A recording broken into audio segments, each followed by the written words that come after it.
Netcasts you love. From people you trust. This is Twit. Bandwidth for the Tech Guy is provided by CacheFly. CacheFly.com. Hi, this is Leo Laporte, and this is my Tech Guy podcast. This show originally aired on the Premier Radio Network, Saturday, October 11th, 2014. This is episode 1125. Enjoy. The Tech Guy podcast is brought to you by Casper, an online retailer of premium mattresses for a fraction of the price. Because everyone deserves a good night's sleep. Get $50 off any mattress purchase by visiting casper.com/techguy. And don't forget to enter the promo code TechGuy. And by Prosper. Prosper is a peer-to-peer lending marketplace that connects people who are looking to borrow money for those who have money to lend. Visit prosper.com/twit and receive a $50 Visa prepaid card when you get a loan. Well, hey, how are you today? Leo Laporte here, the Tech Guy. Time to talk computers, the internet, cell phones, smartphones, home theater, digital photography, and all that jazz. 8888 Ask Leo is the phone number. If you have a question, a comment, a suggestion, you want to talk high-tech with me, I would love to talk high-tech with you. That's how it works. 8888 Ask Leo. Website, techguylabs.com. That's a good place to go if you hear something and you say, well, yeah, what was that link? And you just go there, and we divide it up among shows, show by show and hour by hour. Question by question, even. 888-827-5536. So what was the news of the week? I'm trying to think if anything big happened. Seems like, every week. Oh, yeah. This is, for some reason, September and October, busy times. This was the week that HTC announced a new selfie phone. HTC makes one of my favorite Android phones, and you maybe have looked at it in the phone store or thought about it. It's the HTC One, they call it. And they also have some other models, the Desire and so forth. But this new one is an HTC One with. I think this is worth noting because it's probably going to be a trend. Traditionally, in the smartphones, they have two cameras. One in the back, that's the one you take your pictures with, of buildings and flowers and whatever. And then there's one in the front that, used to be, it was there for Skyping or FaceTime or, whatever kind of video call you were making. So it was a lower quality camera because those programs don't need the same quality that a still camera needs. But a trend, of course, has emerged, as always. This is one of the things that's really the most interesting about technology is that the companies that make the technology, whether it's hardware like a smartphone or software like Twitter or a website like Twitter, they often don't really know how people are going to use it. They just put the stuff out there, and then people come up with new ways to use it. In this case, that front-facing camera turned out to be most popular, not for Skyping or FaceTiming, but for selfies. Oh, we live in the world of selfies. Just remember the Academy Awards and Ellen, and she goes down into the audience, and fortunately somebody knows how to use the camera and takes a picture, and that becomes the most retweeted selfie of all time. That's, a picture of yourself. And it's a thing to do, apparently. In fact, so much so that people have actually made a product called a selfie stick that allows you. Because, a selfie, one problem with a selfie is that your left arm is always kind of coming out of the picture because that's or your right arm, whatever you're holding the camera with. And so you always kind of look like you have, one arm extended out of the shot. So the selfie stick, you still have one arm extended out of the shot, but it's not so extended because the selfie stick is a stick you're holding that then extends the phone even farther. And it allows you, and I saw quite a few of them when I was in London, it allows you to take pictures of you and the stuff behind you. That's kind of, initially selfies were like kind of Snapchat stuff. You take a picture of yourself and send it to your friend or whatever, making a face. But I think now more and more what a selfie is a picture of you somewhere, maybe with some friends and somewhere. It's the new autograph, too, you know. I mean, a lot of times, celebrities, it used to be you'd go up and you'd say, can I get your autograph? Now it's, can I take a selfie with you? You know, because then you show, hey, here I am with the big star. In fact, there's a great selfie of a kid, a teenager, in the middle of nowhere of Iowa, and it just happens that sitting on this bench outside this restaurant are Warren Buffett, the great financial genius, and Paul McCartney of the Beatles. They're sitting together on a bench, and so he, instead of saying, oh, first of all, I'm impressed the 16-year-old knew who either one was, but he apparently did immediately. And instead of saying, oh, Mr. Buffett, Mr. McCartney, can I have an autograph? He just turns around, whips out his smartphone, takes a picture of him. He's actually not even that close. He's 5 feet away, with them kind of looking bewildered in the background. But that's better than an autograph. I was there. They were sitting there. That's a great selfie. Remember, now presidents and prime ministers take selfies, sometimes inappropriate selfies at events. It's the thing to do. So I think HTC has said, well, maybe we should do something better on the front. Nobody's thought of this. So they have a 13-megapixel high-quality camera on the back, as usual. And on the front, they have a 13-megapixel, exactly the same camera facing you. In fact, I think it's probably just a matter of time before the really good camera is the one on the front. Why not? I have the new Moto X, and one thing you can do with the Moto X when you wake up Moto X, you could say, take a selfie. Hey, wake up Moto X. Yeah, it never wakes up. That's the problem. It's kind of comatose. Wake up Moto X. Take a selfie. And now what it's going to do is launches the camera and gives me a countdown. 3, 2, 1. So you have time to pose. And they've tied it into my phone, so when you launch my watch. So I have a one of them Android smartwatches. You know what I'm talking about. And so when you launch the camera, the smartwatch now lets you trigger the camera by tapping the watch. So that's kind of cool. I'm sure that's for the selfie stick, isn't it? Because you can't reach the phone. So you put the phone on a stick with the camera going, hold it out, and then you tap your watch to take the picture. Now that's why we invented the integrated circuit. We've reached finally the goal, the end point, the reason the technology and the internet were invented, so that you could do that. DLR in our chat room says they should call it the ego stick. Well, selfie's egotistical enough, isn't it? I'm selfie satisfied. Well, that was one announcement. Although HTC did the same thing, I don't understand. These companies seem to really have a tin ear when it comes to the tech press and to real people, because they introduced this phone with fashion models prancing about on the stage, as fashion models are supposed to do, without smiling. Frowning, pretty much, looked like. Serious, anyway. Prancing around the stage in really ugly dresses, obviously designed by somebody at HTC.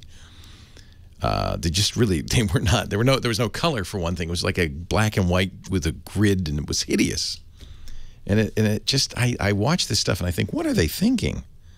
Do they think that the tech press, who's mostly in attendance at these events, is looking for this? And do they think that the video, which they will put then on YouTube, is going to attract an audience? Because we want to know, what does the phone do? Can you just tell?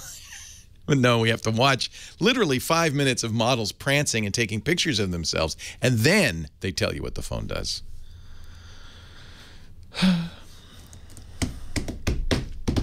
Anyway, it looks like it'll be a nice phone.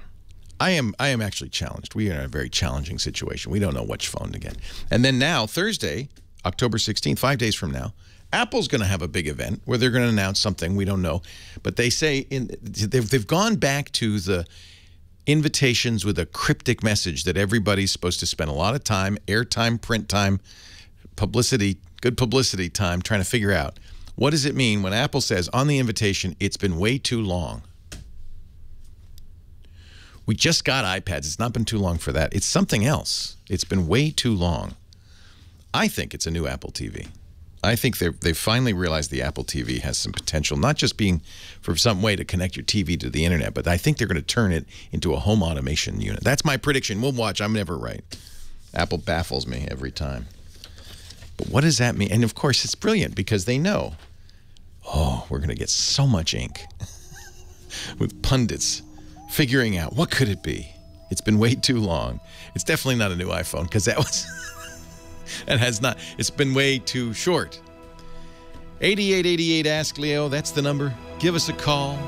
Time to talk tech. Leo Laporte, the tech guy.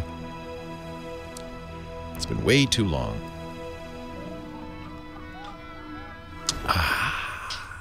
What else was I wrong about? I said it. I said I didn't think Apple would do it. No, I don't know if it did. That was not my biggest gaffe. If I said Apple won't do NFC, I don't think I made a big deal about that. I thought, you want to know where I was wrong? I thought Apple would not do a 5.5-inch phone. I thought that's crazy. And I didn't think the watch was real. Apple said they wouldn't do NFC. Oh, Apple said they wouldn't do NFC. A year ago? For years, they said they wouldn't do it. Yeah. But that for iPay, they needed to do it, right? Or it wouldn't have worked. Yeah. So I don't know if I got really big on, oh, they won't do NFC, because we knew they wanted to do Apple Pay. Right. We were just toting the Apple line. Right. I was just saying what Apple told me. I did say it was a mistake for Apple to go with Intel chips. That was wrong. But what I didn't know, and Apple obviously did, was the roadmap for PowerPC was dead.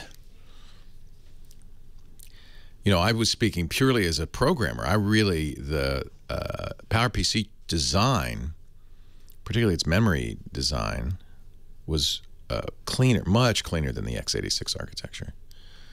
So that's all I was going on. You know, I didn't spend a lot of time with Satya Nadella's comment that women should not ask for raises but just trust to karma. At least that was the headline. I didn't actually read the comment because I felt like, you know, obviously that was a stupid thing to say. But do you really think, I don't know, that was what he meant? And, you know. Hey, that reminds me. Yes. You want a raise? Don't ask me. I don't pay you. Just back me up when I go. I'll back you up. You're worth it. Every penny. Actually, literally don't know what they pay you. And don't want to know. I understand what his thoughts were, which is in general, you know, do your best work and you'll get paid for it appropriately. But I don't know if that's really true for men or women. Here's the actual. Well, it doesn't matter. Anyway, first of all, I don't like gotcha moments in politics and tech and anything. I don't like gotcha moments. So I don't really report. I try not to report on those. Second, it's not tech. It's not what I report. I report on bits and bytes and speeds and feeds and does the Moto Hint talk to you and all that stuff. I don't really. I agree. It was, you know, on a personal note, that's not a good thing to say. However, it's just not what we, you know, really. I don't want to get in the gotcha stuff. Leo Laporte, the tech guy, 8888 Ask Leo. I am a bad man. And I'm going to tell you, make an admission that if you promise not to tell, okay? So I'm not a huge baseball fan, but I've followed the Giants for 20 years. I love the Giants. And tonight, you know, the Giants are playing the Cardinals in the National League Championship Series of playoffs. The big playoffs, not the little playoffs, the big playoffs. We've had little playoffs, but they're now up to the big ones. And we hate the Cardinals in San Francisco. We hate the Cardinals. Going way back to the sucker punch from Ozzie Smith against Will Clark in 1980, whatever. But I am also invited to a wedding at that time. So I remember in school, I literally remember in school having a transistor radio with a wire in my ear so I could listen to the World Series in school. I remember doing that. And, of course, losing the radio immediately because it's obvious. You got a wire going in your ear. Come on. You could run it through your shirt. It doesn't matter. Teachers aren't stupid. Plus the glazed look. But I'm going to this wedding, and so I happen to have this thing. It's called the Moto Hint. This is part of the full armored set. When you get the Moto X phone and the Moto 360 watch, if you really wanted to be with the hip-in kids, you get the Moto Hint earpiece. They all go together. In fact, my phone has a leather back, and I have a matching leather back on the earpiece, so that it looks color core. I don't know. But the Moto Hint is an interesting earpiece because unlike most Bluetooth headsets, there's nothing protruding It just goes in your ear. It looks like you've got a little leather earring or something, but it just goes in your ear. And you can listen to stuff pretty invisibly. So I'm thinking, well, I'm going to go to the wedding. Why don't I just bring the Moto? I mean, even if somebody spots it, that's just, well, in case somebody calls, I can, it's a Bluetooth headset. I can answer the phone. But really what I'll be doing is listening to the Giants game. Is that okay, Heather Hammond? Is that considered rude? Well, I'm just worried about that moment where you're going to go, woohoo! I don't know. That's how I got busted in 6th grade. When the preacher goes, does anyone here have anything against these two? The Giants win the pennant. The Giants win the pennant. Oh, sorry. Yeah, no, I have no problem. They should just get married. Posey. What's funny is, of course, they didn't plan this. They planned this wedding 6 months ago, and they're Giants fans, too. I don't know what they're going to do.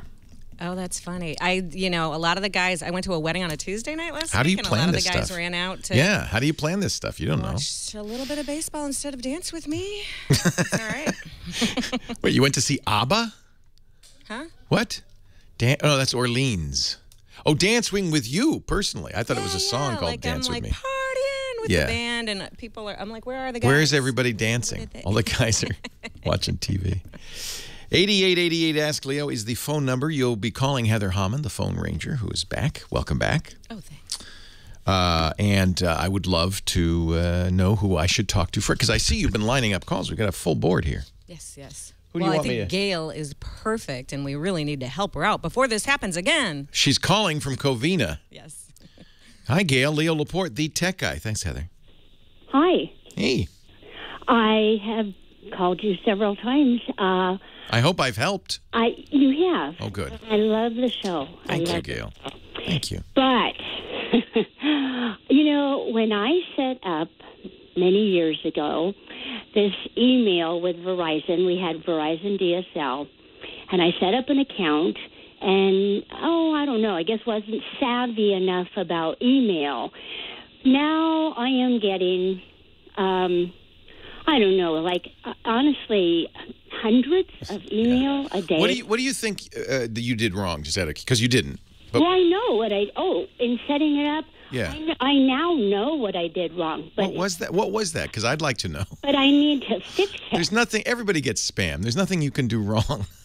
Well, what I did is, now I'm learning that I should have set up an account that I would use for, when you sign up for stuff, you use a different account. For junk that then they give your email to, or the marketing company gives it to everybody else, and then set up a sub account, which is, at least that's how Verizon has it, set up a sub account that would be my personal email. Yeah, that would help a little. Because then you're not giving out email. But you know what? There's still going to be people like friends who send you e-greeting cards. Right. Your email's still going to get out. And the truth is, once it gets out even a little bit, it gets out. There's one thing that you should, if you made your email, I know you didn't, but if you made it say Betty@Verizon.com, that would be a mistake because your email shouldn't be too guessable. It should be obscure. Right. Because the spammers do, I can guarantee you, send emails to every Tom, Dick, Harry, and Betty at Verizon.com, just figuring, well, maybe we'll get somebody. I know that because I have my own domain. Leoville is my email domain. And I get email to Sam, Fred, Tommy, Betty at Leoville.com, even though those addresses don't exist, because spammers, look, they don't care. This is why spam exists. It's cheap to send email. It doesn't cost you anything. Right. So here's the deal. There's nothing you can do. Spam is everywhere. The trick really is good spam fighting software. Okay, tell me. Well, I tell most people the free solution is to use Gmail, which has the best spam fighting I've ever used. It's very effective. They do something called collaborative spam filtering. You'll notice when you have a Gmail account that you can mark, if spam gets in, and it does rarely, you just mark it as spam. And Gmail keeps track of all the people who mark any individual message as spam. And if you get enough people saying it's spam, they go, that must be spam, and they block it from then on. And that seems to work so very well. I'm very happy with that. Now, is your Verizon account with Yahoo? Who's it with? Does it say? My Verizon account. It's just Verizon? It's just Verizon. Okay. Yeah. Some providers use other companies for the email back. So, a couple of things you could do. One is you can set up an email account at Gmail. Doesn't need to be. You don't need to give it out. You can have the email forwarded from your Verizon account to your Gmail account. And then use that. Gmail is very flexible that way. It will gather email from another account and then filter it, and then you look at it on Gmail, or vice versa. You could give out a Gmail account and then have it forwarded to Verizon's mail account. And either way, you'd get the spam out of there. Okay. There is a service called Only My Email. It's a paid service, but they do pretty much the same effective anti-spam filtering, collaborative anti-spam filtering. So you can go to onlymyemail.com. All right. But you have to pay for that one. Gmail's free. And but if you want to keep that Verizon address, you don't want to set up an account somewhere else, try Only My Email. They have a variety of services. Parents, they also have a really neat kids service that parents can control who can email their kids. And I think it's good for kids to get into email early, because that's going to be a very common way that they communicate in the real world. But this way it's safe. It's Only My Email Kids, which they call it training wheels for email. But that's not for you, obviously, Betty. No, that's not for me. But take a look at their email filtering. It's pretty good. Okay. I think I'll check out the Gmail thing, too. I think that's, for most people, the best solution is just, it's free.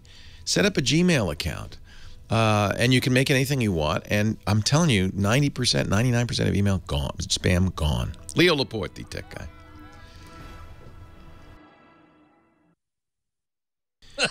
And by it. Hey, that happy laugh there, that's Scott Wilkinson, Santa Claus for home theater geeks. He is the guy in charge of the editorial at avsforum.com and does a Home Theater Geeks show every week on our network. Always a lot of fun to find out more about home theater. Big screen TVs, surround sound, high-res audio, all Blu-ray, all that jazz. Hi, Scott. All that jazz. Hey, Leo. Welcome back. Back from, you said AES. What's that? The Audio Engineering Society. This is the organization that represents professional audio engineers. Now, do people, when they go to AES, do they talk real quietly and... Oh, no. No. Do they wear earplugs to protect their ears? Sadly not. These guys have golden ears. They do, and very often recording engineers play back at very high volumes. I mean, they say they're observing some sort of limit, but I knew an audio engineer once whose license plate on his car was loud mixer. Nice. Yeah. Nice. And, I mean, yes, there is some reason to do that, because in some ways you can hear more detail. You can hear more deeply into the sound. But, man, it's dangerous. Yeah. And there are some educational programs that I advocate strongly for protecting your hearing. I mean, you can't wear earplugs while you're mixing. You just can't do it, because even the custom ones don't sound the same. So all I say is just turn it down a little bit, I was talking to Paul Simon the other day. No kidding. Little name drop. Yeah, wow, cool. And he said a couple things that are germane. One is that, because I said, I loved the remix, 25th anniversary remix of Graceland, which was already one of the best produced albums of all time and really sounded amazing. And he said, yeah, that was recorded all over the world, but you got to give a lot of credit to the engineer. These guys are geniuses. And a really good engineer makes a huge difference in recording. And I have to agree, a really great recording. And then the other thing he said, which I thought was interesting, because we started talking about headphones. And he said, I don't like to wear good headphones when I'm recording my voice, when I'm singing, because it sets up false expectations. And makes it sound better than he thinks. He says, then I'm always disappointed when I hear the final mix down. So, I don't know, a couple of little anecdotes, a little name drop. Well, that's kind of interesting, too, because, and good name dropping there, too, by the way. Whenever you hear yourself, as you know all too well, being a radio person, you might be driving around, hear your voice come out of the radio. Doesn't sound anything like what you hear inside your own head. Right. You get used to that. You do. After 40 years, I've gotten used to it. But it's true. The first time people hear their voice, they go, "Who's that? What the heck is that?" What's that's not me. But the reason I started that conversation with Mr. Simon was I had mentioned that I had recently bought the high-res version of Graceland, the high quality. Were they talking about high res? Because that is really, at least in the music industry among audiophiles, that's a big conversation going on right now. Oh, it's a huge conversation. It's going on just as much in the professional engineer community as well.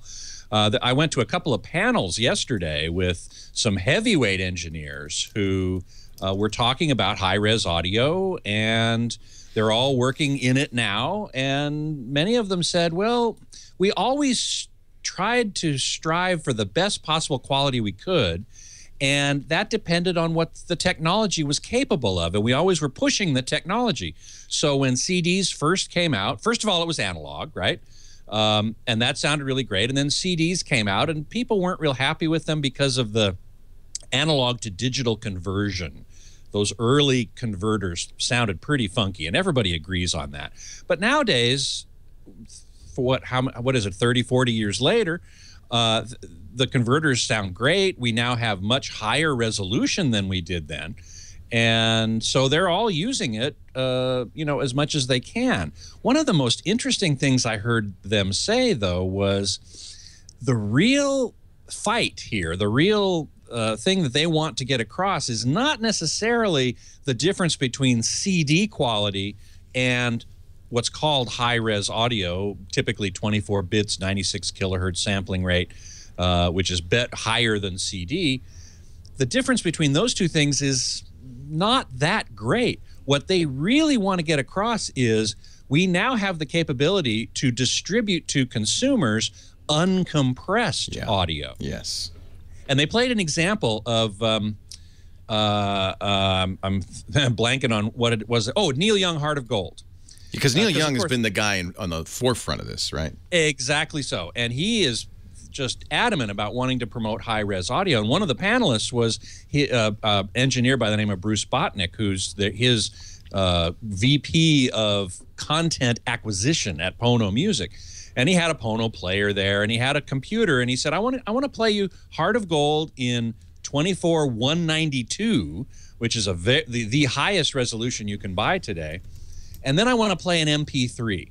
And we were in the convention center, one of their rooms. It wasn't a nice room. They were funky PA speakers, and the difference was astonishing. I mean, it was just like, of course, wow. The MP3 sounded very no kidding. muddy. You could tell, huh? You could tell easily, obviously. Yeah, MP3 compression. It's funny. This came up as well with Paul Simon, but the problem is you use the word compression. It means different things depending on what you're talking about, because there's audio compression that compresses the dynamic range. Correct. And that's being overdone today, especially on pop music. Very much so. And he bemoaned that. But then there's this this digital compression to get it to a smaller file size, and data compression, removing information from the file. Yeah. Well, it was great in 1996. we were happy to have it. But you're right. 20 years later, we have the capabilities. We can go beyond that. We have lots of storage, even on a mobile device. Maybe it's time to start thinking. Yeah. Yeah. Memory is cheap. Bandwidth is cheap and much faster than it used to be.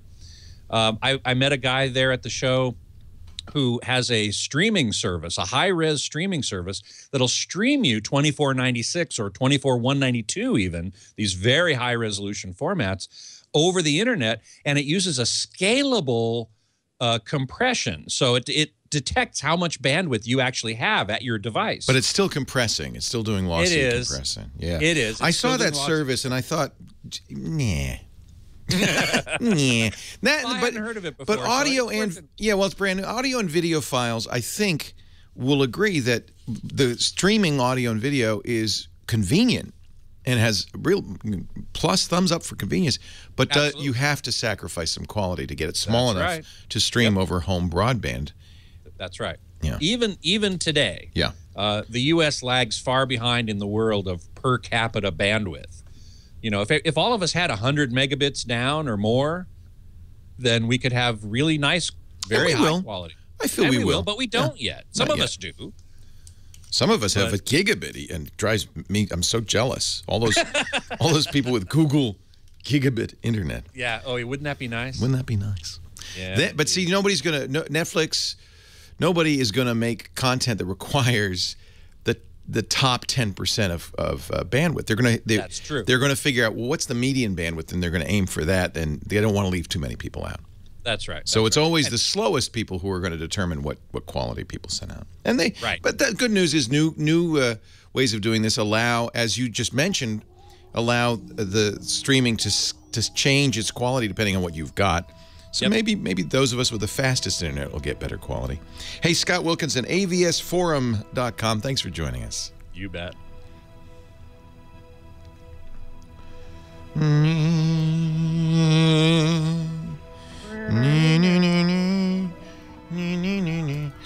Yeah, so we started talking about headphones, and Paul said, "What headphones do you use?" And I said, "Well, I wear AKG K240s. I'm sure you wear them in the studio all the time because you can wear them all day, and they're comfort, and they're open ear, and all of that."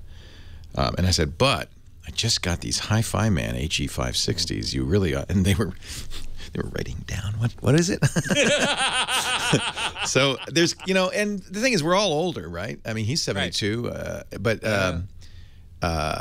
still, he doesn't have anything above 15K. Right, but I still believe there's something going on with better headphones that you still sense in some ineffable way.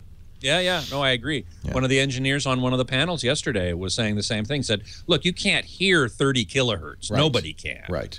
But it contributes something. And I don't know exactly We don't know what. Is. Yeah, it's an emotional thing. By the way, Roy Haley is the engineer for Graceland, who Paul was just, said it's really, you got to give credit to Roy. Boy, and that's true. The engineer makes such a huge difference. Well, for Graceland especially, because they recorded that all over the world. They went to Africa. They went everywhere, right? And so these are mobile setups. Yeah. But Graceland, even the original sounded so good, and then the remix sounds so good. When was Graceland made? I can't recall. The 86, I think. So it was probably done on analog. Yeah, I think I asked him. He said it was. Yeah. It's real to real. So this new reissue was probably digitized at a high rate, right? 2496 or from an analog master. So that's actually from good. an analog master. Yeah, it sounds good. And then I have it in high res 9624, and it sounds amazing.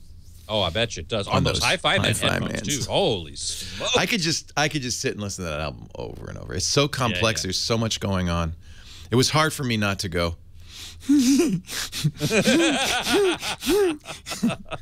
Yeah, exactly. Such a good album. Oh, man. M. Heiss in the chat room, my friend Mike Heiss, says that they did a similar kind of a demo that I was talking about at a thing by a company called Astel & Kearns, which makes a high-res portable audio player, sort of like Pono. And they did a similar kind of a thing, and there was a huge difference there. In fact, here's a question for you, Leo. Somebody sent me an email and asked me, well, why should I get a Pono or an Astel & Kearns, or Sony now has a new Walkman? It's another device. Phones are now being able to do that. And as you mentioned, the new HTC update can do 24.192. So are these separate high-res audio players? Well, I'll tell you a couple of things. You know that. One is the DAC, and I doubt very much that they put really good DACs. It would add too much to the cost on the phone. Excellent. And they're very price sensitive. So you really, I think what you're buying is a really good DAC. That's what you're really buying. That's the digital to analog converter that takes the bits on the storage and turns them into something that comes out to your headphones. Yep. That and a good amp make a big difference.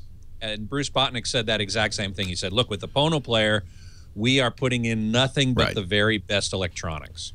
Right. I think it's going to be I'm excited. I should get it this month. Yeah. I'm very excited. Somebody else told me, they said, look, the Pono player is great, but the form factor is so weird. It's this triangular. It looks like a prism. You know what? I think they did that because they had pocket? Well, I think it's because they put a lot of circuitry in there. There wasn't. They needed the space. They needed the space, I think. I don't think there's a lot of. Yeah. So what I've been doing is copying to USB, and my Onkyo receiver plays back high-res files, and I've been listening that way, and it sounds pretty good. You're not going to listen to high-res files in the car or while you're running down the street because there's too much. Kind of, what's the point? What's the point? Yeah, exactly. All right. Also, on your do you want to stick around for the top of the hour? Love to. All right. 8888 Ask Leo. That's the phone number, 888-827-5536. Yeah, I got word that the OnePlus One phone, which is hard to get because you still need to get an invitation. It's a weird marketing ploy, I think. But they're pushing out an update to that will give it high-def audio capability as well. But it's not merely the capability of playing it back. All devices now have enough computer horsepower to play it back and enough bandwidth to play it back. It's really what they do with the bits. You know, how well they convert them to analog audio. I don't want to get one of them golden ears things though. I'm not gold. My ears are lead, tin. I'm old. But I do love good. Don't you love good listening? Somebody in the chat room said, Quincy Jones said, the only way to listen to music is with headphones and your eyes closed, lying back. That's the way we used to do it in the old days. Thomas is in Bozeman, Montana. Hi, Thomas. Leo Laporte, the tech guy. Hey. Hey. Hi, Leo. Hi. Hey, I've got a 2-year-old Galaxy 10-inch tablet, and it's never been totally functional, but I've been having more and more problems as we've been getting more digital. Yeah. Charter's gone really digital up here, and really I've had to get new modems and new routers, and I'm wondering if there's any way that these tablets can be upgraded or traded in. Some people will buy them. You know, you could always sell them on eBay or go to Amazon or Gazelle is a company that does this, and they'll buy them, and you get usually an older tablet like that. You get a little bit of cash, not a huge amount. Okay. There's not much you can do. The truth is, it's not a software upgrade you want. It's probably a hardware upgrade. But you know, if you should check and see if there's an update for that, whether Samsung has pushed out an update. With a phone, you get these updates, what we call over the air or OTA. They come in. You get a notice. There's a new software, and you apply it. But with a tablet, because there's no phone company behind it. You have to do it over Wi-Fi. You either have to go in the settings and check for an update, or go to the website of the manufacturer and see if there's an update. Well, here's what I would do. New tablets. I think we're expecting new tablets from Google soon. The Nexus line, Nexus, and these I think are really good loss leaders from Google. They're not trying to make money on the hardware. The Nexus 7 was $250, but a great 7-inch tablet. They make a Nexus 10, but it's a little old. I think that it's time to see a new. I expect we'll see a new Nexus 10-inch tablet soon.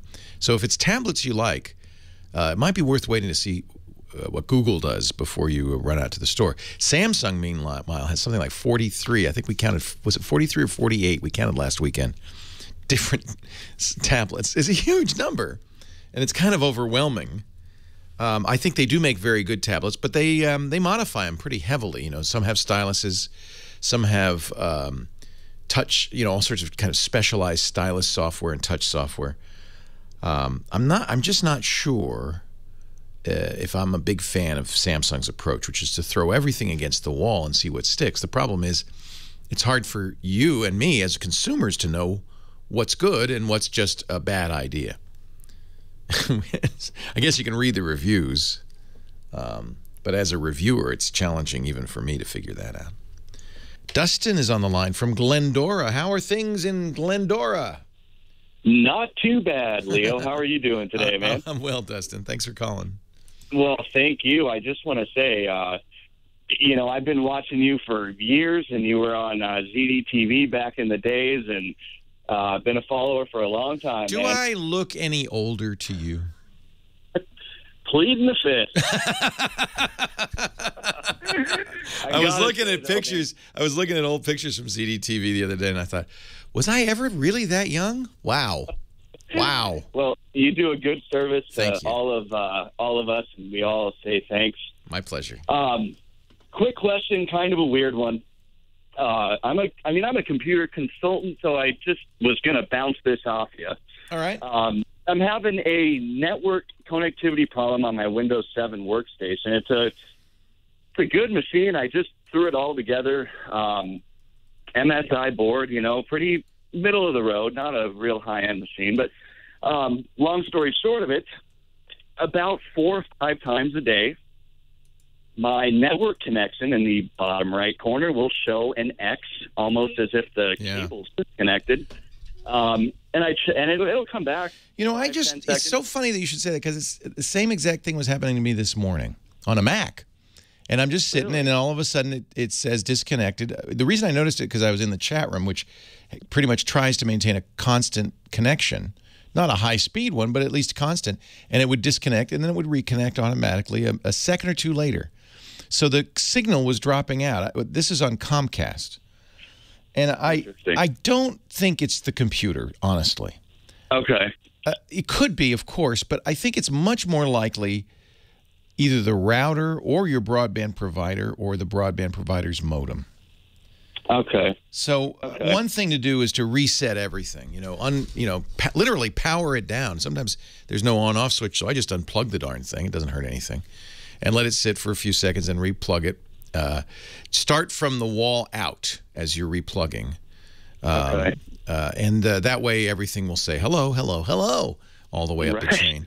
And sometimes that helps. You might check to see if there's firmware updates. The cable, is it a cable or DSL connection? Yeah, it's actually a Verizon Fios connection, so it really tends to be, very stable compared to one would think. Providers. One would think, but if you have, they don't use, frankly, they use the cheapest connectors. Right. I want to call it a modem, but I think at fiber it's probably not. But they want to use the cheapest switches they can. And I've not heard good things about the switches that Verizon uses for Fios. So it could just be, it might be worth a call to Verizon and say, it seems to be dropping. They actually can do a lot of diagnostics from their end. Okay. And, check the connections. I think the last thing to worry about is the computer and the operating system. Okay. Certainly it could be there, but this kind of intermittent dropout is much more common, I think, from the network provider and the network provider's gear. Are you on? Is it Wi-Fi or is it Ethernet? It is. It's Ethernet. Yeah. See, that shouldn't drop out ever. Wi-Fi does. Wi-Fi comes and goes because it's radio. But Ethernet, the hard wire, should never drop. It should be very consistent, especially on Fios. Very interesting. I sure appreciate the call and you taking it. And you got it, Dustin. It's nice to talk to you. Keep listening. Hey, you too, Leo. Thanks. All right. I can't promise I won't get older, but I might mature like a fine wine. All the bitterness is settling out. Or something. Actually, I'm getting more bitter with age. The truth is, I might be past my prime. I don't know. 8888, ask Leo Laporte, the tech guy. We'll take your call. Don't forget the website, techguylabs.com. You'll find a link there to our chat room, too. Really fun place to go. Lots of smart people in there helping me out with their suggestions, their tips, and their jokes. They write my humor for me as well. That's Tech. You'll find it all at techguylabs.com. That's our website. Always free. No subscription. No sign up. I don't want your email. Keep your email. Leo Laporte, the tech guy. More right after this. And by this, I mean Scott Wilkinson. Oh, hey, here I am. More right after him. I was on Yosemite, Mike, and I think it is a Yosemite problem, maybe, because I hadn't seen it before. I'm still on the beta. So, all right, Scotty, all yours. Cool. Thank you so much. Okay. I've been talking with Magpie in the chat room about a high-res portable multi-track recorders. And I didn't see one. I haven't seen one at AES because I hardly went on the show floor at all yesterday. Hope to make it onto the show floor a little bit more today. But there are also some papers that I want to go and hear be delivered. And I've also got an appointment to meet with the Oro, the creator of Oro 3D Audio, to hear a demo of that system. I've heard it before, but as I was talking about in the chat room with Rusty Bones, he asked, do I prefer Atmos or Oro? Well, it's a difficult question. Dolby has made such a huge marketing push, and they've got such deep pockets. And here's this little Belgian company, Oro, that does not have nearly as deep pockets, and they can't do anywhere near the amount of marketing. So they're not out there as much. Dolby in LA has 10 or 12 Atmos theaters, at least, something along those lines. And Oro has 3. And the one time I went to an Oro presentation, they didn't even, it was supposed to be an Oro soundtrack, but there wasn't any Oro. It wasn't an Oro soundtrack. It was a regular surround sound soundtrack. Now, I've been to, there's a post-production house literally around the corner from my house that has a complete Oro system installed, and I went there and heard a demo, and it was fabulous. It was great. And the demo that they were doing on the show floor yesterday, I did hear a little bit of that, sounded really great too. But they really have to get out there more. I mean, if there's no content, then it's difficult to say, yeah. I mean, yeah, what I heard, the best Oro demos I heard certainly equal at least the best Atmos demos I've heard. Both of them are fantastic. So which one do I prefer? Again, very difficult to say. Magpie said something really cool in the chat room here. I figure if Zoom can make a 4-channel high-res portable, which I think, is it high-res? I'm not sure. Then someone else might make a 16-channel version, which is really what he's looking for. Now he's going back to Bill Watrous solos. Bill Watrous is one of my trombone heroes. That guy is an amazing jazz trombone player. And so good on you, Magpie, for listening to Bill Watrous. And I will look for a 16-channel portable. That's a tall order. 16-channel portable high-res audio recorder. I don't know that such a thing exists. Well, now that I'm thinking about it, I just heard that a company in England called Joeco, Joeco, which makes a really nice 24-channel recorder. I think it might be high res. I'm not 100% sure about that. I'll have to look that up. But it's a single rack space unit. So it's not truly portable. It's not like something you hold in your hand, but it's a single rack space. Now, up until now, it has not had mic preamps in it, but the new version just coming out does. So that would be a portable, semi-portable. You'd have to put it in a little rack space case kind of thing. But that would have 24 tracks of recording. You'd need to supply your own hard disk, as you do with the original Joeco. The original patches into your mixer and records straight off the board. And I've used that before and works great. But this new one's going to have its own mic pre's, so you could, in fact, do multi-channel recording. I don't remember what the resolution is, though, so I'll have to check that out. Ken Crayley, 20 in the chat room, asks, Dolby Atmos for the home, how is it different from the theater? Well, for one thing, a theater is much, much larger. So there's got to be a lot more speakers. So a commercial cinema with Dolby Atmos has got 10, 12, 15, 20 speakers on the ceiling, and then a bunch more speakers surrounding the room than you do at home. At home, you typically have a 5.1 system or a 7.1 system surrounding you, and then ideally you would have like 4 speakers in the ceiling. So that's probably the primary difference. But the mix is the same because it's all based on metadata. And as I've said before, when you have a Dolby Atmos Blu-ray, you can play it in a normal Blu-ray player, comes out HDMI, goes to an AV receiver or a preamp processor that decodes that signal, that Atmos information, and then sends those objects around the room where they need to be. Oro is much the same, by the way. It has to be encoded and sent to, actually I learned yesterday that instead of having, Dolby has speakers around you and then speakers overhead. Oro has speakers around you at ear level, speakers around you at what's called the height level, and then basically one speaker overhead, which is called the voice of God. And so that all gets collapsed or mixed down into 5.1, but with some very interesting metadata again that allows it, A, to just be played by a 5.1 system if that's what you've got, or the Oro processor can extract out those height channels and put them where they're supposed to be. So that's quite an interesting technology, a little bit different approach, I think. And so it's very interesting. I'm going to go hear another demo of it today, presumably a high-quality demo. And I'm looking forward to that very much. So let's see. What else we got here in the chat room? Web 8009 asked, did I find out about the Vizio E-Series 39-inch full LED? I don't know. I haven't found out about that yet. Last week was pretty crazy for me, so I'm sorry I wasn't able to do that research. Fred, besides Sony, are there any other TV manufacturers committed to the new 4K piracy standard?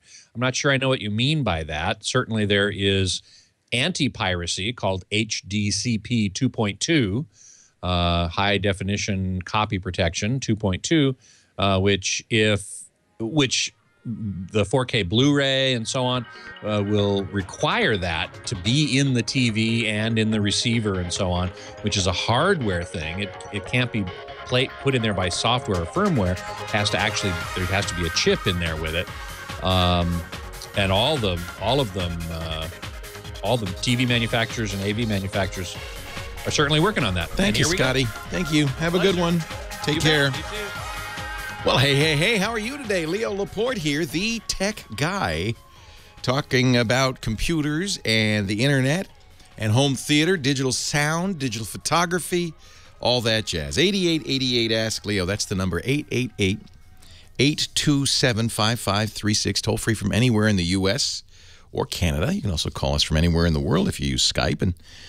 And Heather Hammond, the phone ranger, will pick up the phone, say hello, tidy you up, powder your nose, get you ready for your big-time appearance on the air here in the Tech Guy Labs. Yeah, she's very good. She's very good at that. She has all the makeup she needs to make you shine, or not shine, right? 8888 Ask Leo. I was just talking to one of our staffers, Jeff Needles, who plays a game. Google came out with it. It's a little, kind of skunkworks division inside Google called Niantic Labs. And they came out with this game. It first came out for Android and then for iPhone called Ingress. Have you ever heard of Ingress? Have you played Ingress? It's kind of interesting. You play on one of two teams, Resistance or I can't remember what the two teams are. I'm on the Resistance. I haven't played it much. But the idea is that you and your team members, who are other real people in your area, although you may never meet them or know them, but you hack buildings and take them over. You triangulate multiple buildings to create an area that is owned by your team. Then the other team tries to get the buildings back. It's very elaborate. In fact, it's an extremely complicated game as far as I'm concerned. But an interesting thing about this game is you have to be physically near the building to take it over, to hack it. You can't do it from afar. So Jeff stopped by. He just stopped by the studio to charge up his phone. He's about to walk across town. He wants to attack the Petaluma Visitor Center so he can make it part of his, I think he's Resistance as well, but I don't know. I think make it part of the Resistance. And then the other team. It's fascinating, but what's really interesting, he has racked up, I think he said 90 kilometers last week walking around. I know people who have lost weight, who look great. And the thing about a game is you're not thinking about the fact that you're exercising or you're doing all this walking. You're anxious to get over. Oh, I got to get over to that post office and take it over before those other guys do. I think it's fascinating.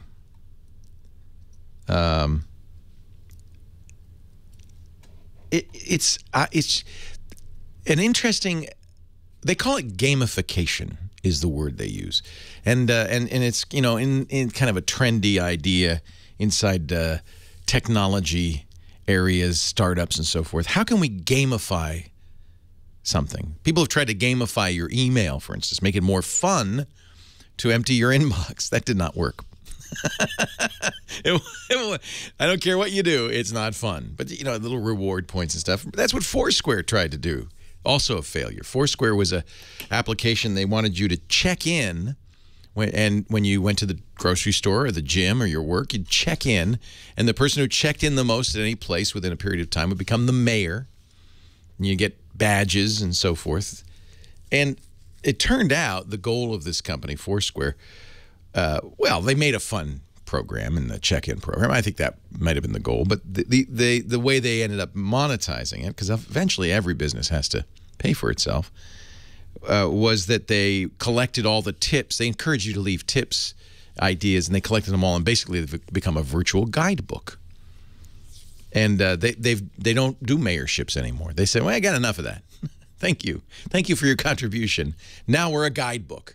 And when you arrive somewhere, without even checking in, it'll say, oh, 400 people have been here, and they recommend the cheeseburger. It's kind of useful. Gamification is not the same thing.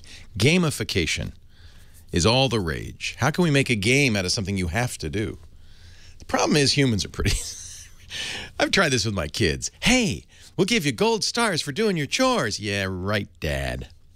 8888 asks Leo. Ronnie is in Winnetka, our next caller. Hey, Ronnie. How are you, Leo? I'm great. How are you? I'm fantastic. Big fan, even though most of it's over my head. We use Carbonite and Nod 32 and DSL Extreme and love it. But that's good. I'm a new iPhone user. Oh, you just got the new one? No, I got a 5. Okay. The 6 is too much for me. And I can't download. It says it requires a Wi-Fi network, and I'm feeling like very stupid. Well, so here's the deal with that you want to get the iOS 8 update, it sounds like. Correct. The 8.002. Right now. Oh, you already have 8 but not 02? Yeah. Okay, good. So right now there are a couple of things that are happening. The adoption of iOS 8, the latest version of the operating system, has been slow because it takes a lot of free space, gigabytes of free space to install. But since it's a new phone, you probably have plenty of space on there. Mm-hmm. But it also is a large download. It's almost a gigabyte.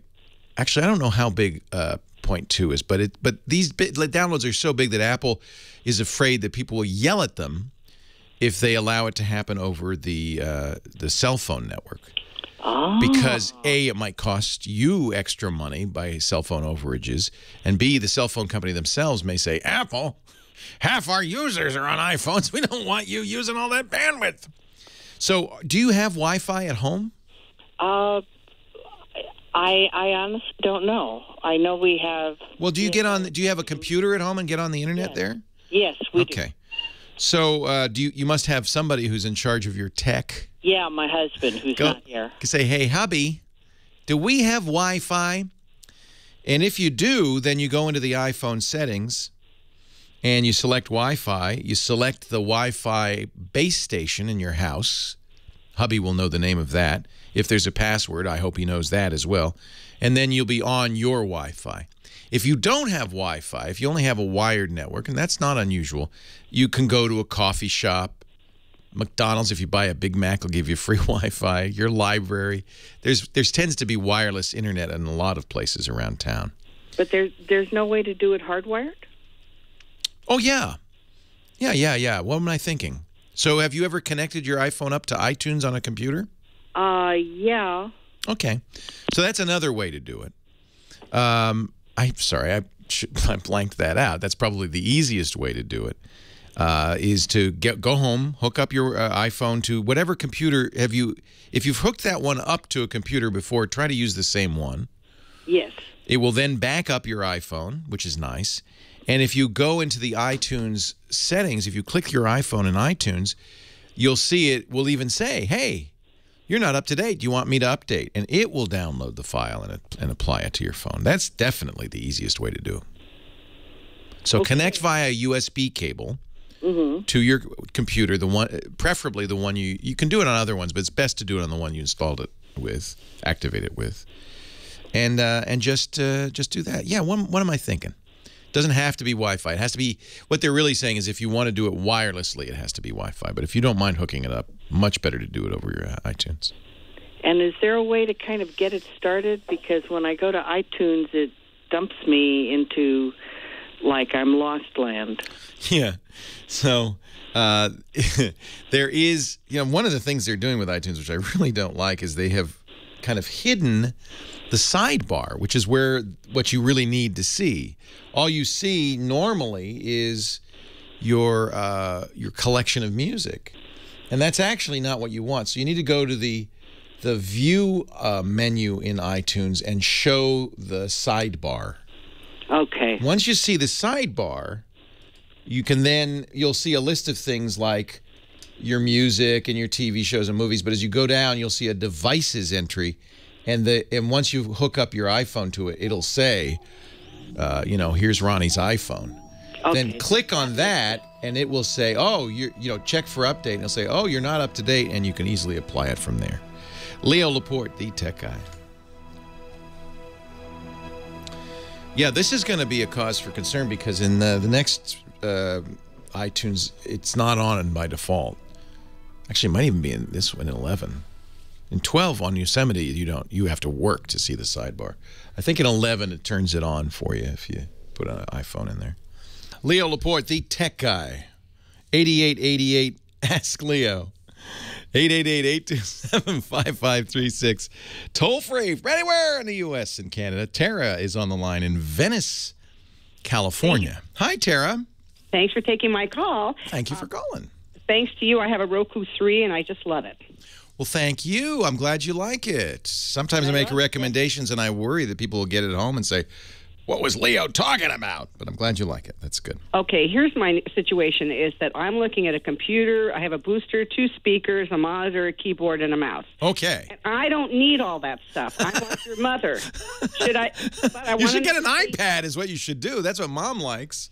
Okay, if I get an iPad, I get on the internet, can I do my banking and everything safely, securely? Well, that kind of does depend on your bank. Some banks are not hip and up with the times.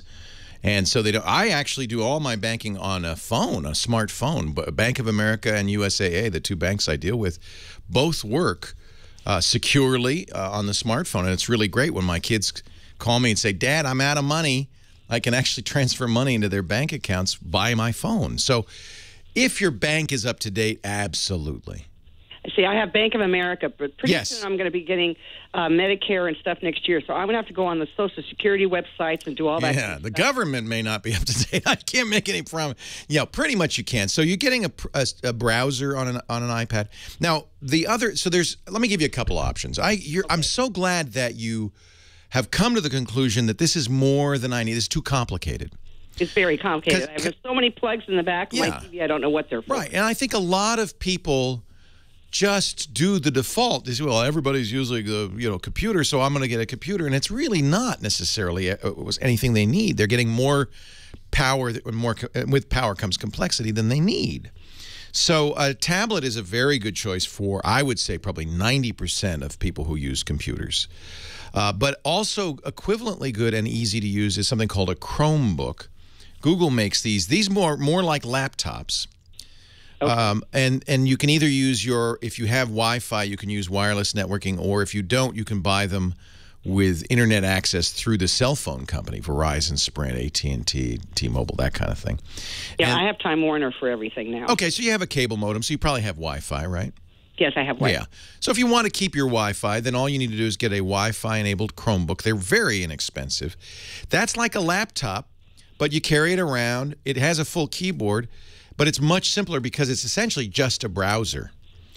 But I think what you probably are noticing is that almost everything you do in the browser. Even your email you do in the browser these days. Everything. I don't even need anything else. Yeah. But everybody should get an iPad, and I thought, well let me ask you. A middle ground is a Chromebook because the iPad doesn't have a full keyboard. You tap on the glass on the screen, which you can get a keyboard, but now we're adding complexity again.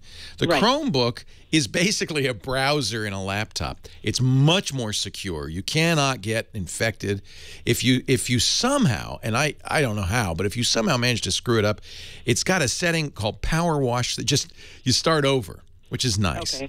Your data is, for the most part, stored on Google's servers. So if you lose it, no big deal. You get a new one, and everything's still there because it's automatically backed up.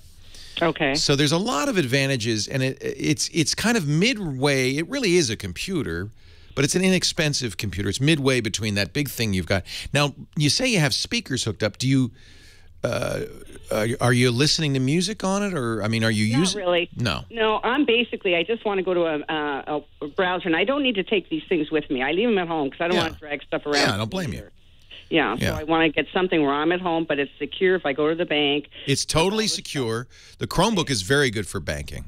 Okay. Yeah, because it is really secure. And basically same thing for the iPad, or not even. I mean, you don't have to even get an iPad. There's Android tablets as well. So there are a lot of good choices. But I think for you, I'm thinking a Chromebook is really what you want. Can I get that at Best Buy? You sure can. Okay. How much are those about? They start about $250, and you can go up to about $350, depending on how you load them up with features. They're not very expensive.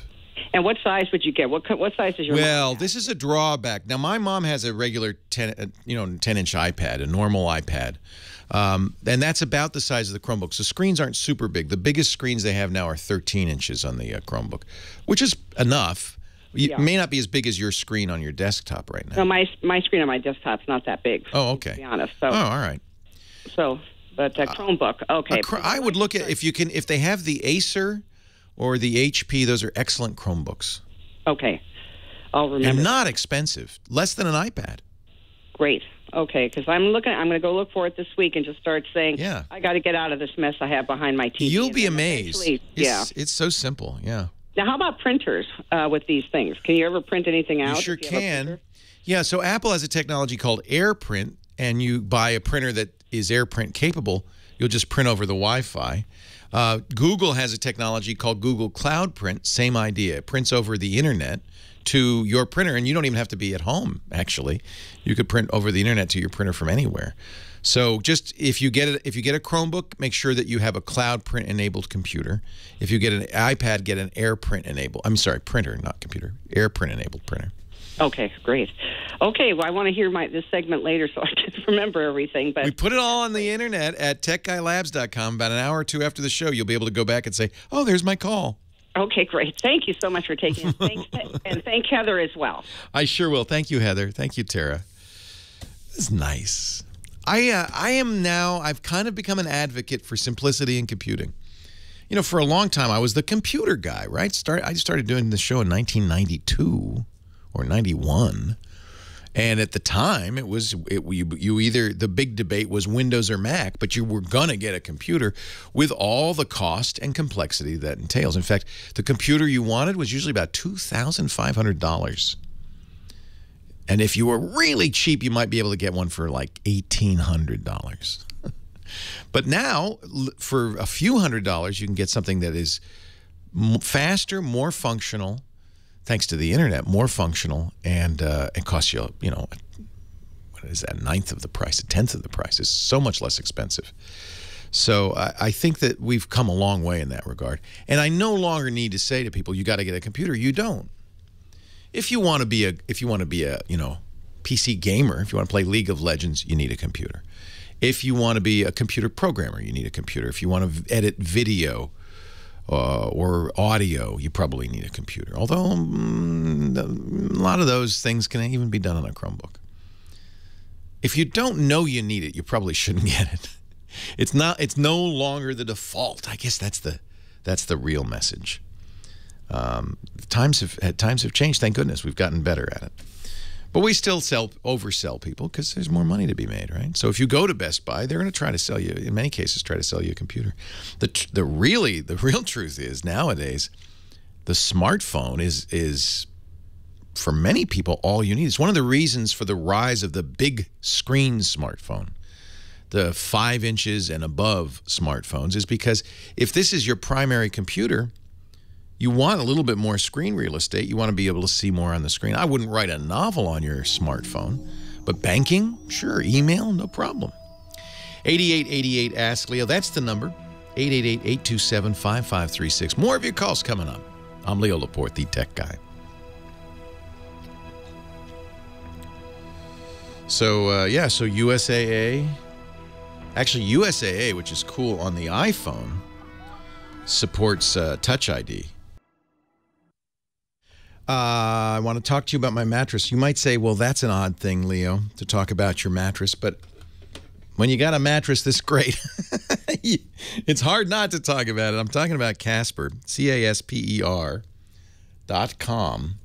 It's kind of an interesting idea. They decided that they could do a better job selling mattresses on the internet than going to try the mattress at a mattress store. You might say, well, wait a minute, I'm going to get a mattress and not get to sleep on it first? No, that's the beauty of this. You get your mattress for 100 days, and then you can decide if you want to keep it. So the real problem is that going to the mattress store, and I know this because I've bought some really bad mattresses. I thought, oh, this is nice and firm, I like it, and then I slept on it for 2 days, and I thought, I hate this. Casper gives you 100 days, and you return it. They'll come and get it, by the way. It's easy to return it. It comes in a box. This is the Casper box. And, in fact, I got a queen size. I got one for my son in his dorm, by the way, and he loves it. And I said, shoot a vine or something of you opening it.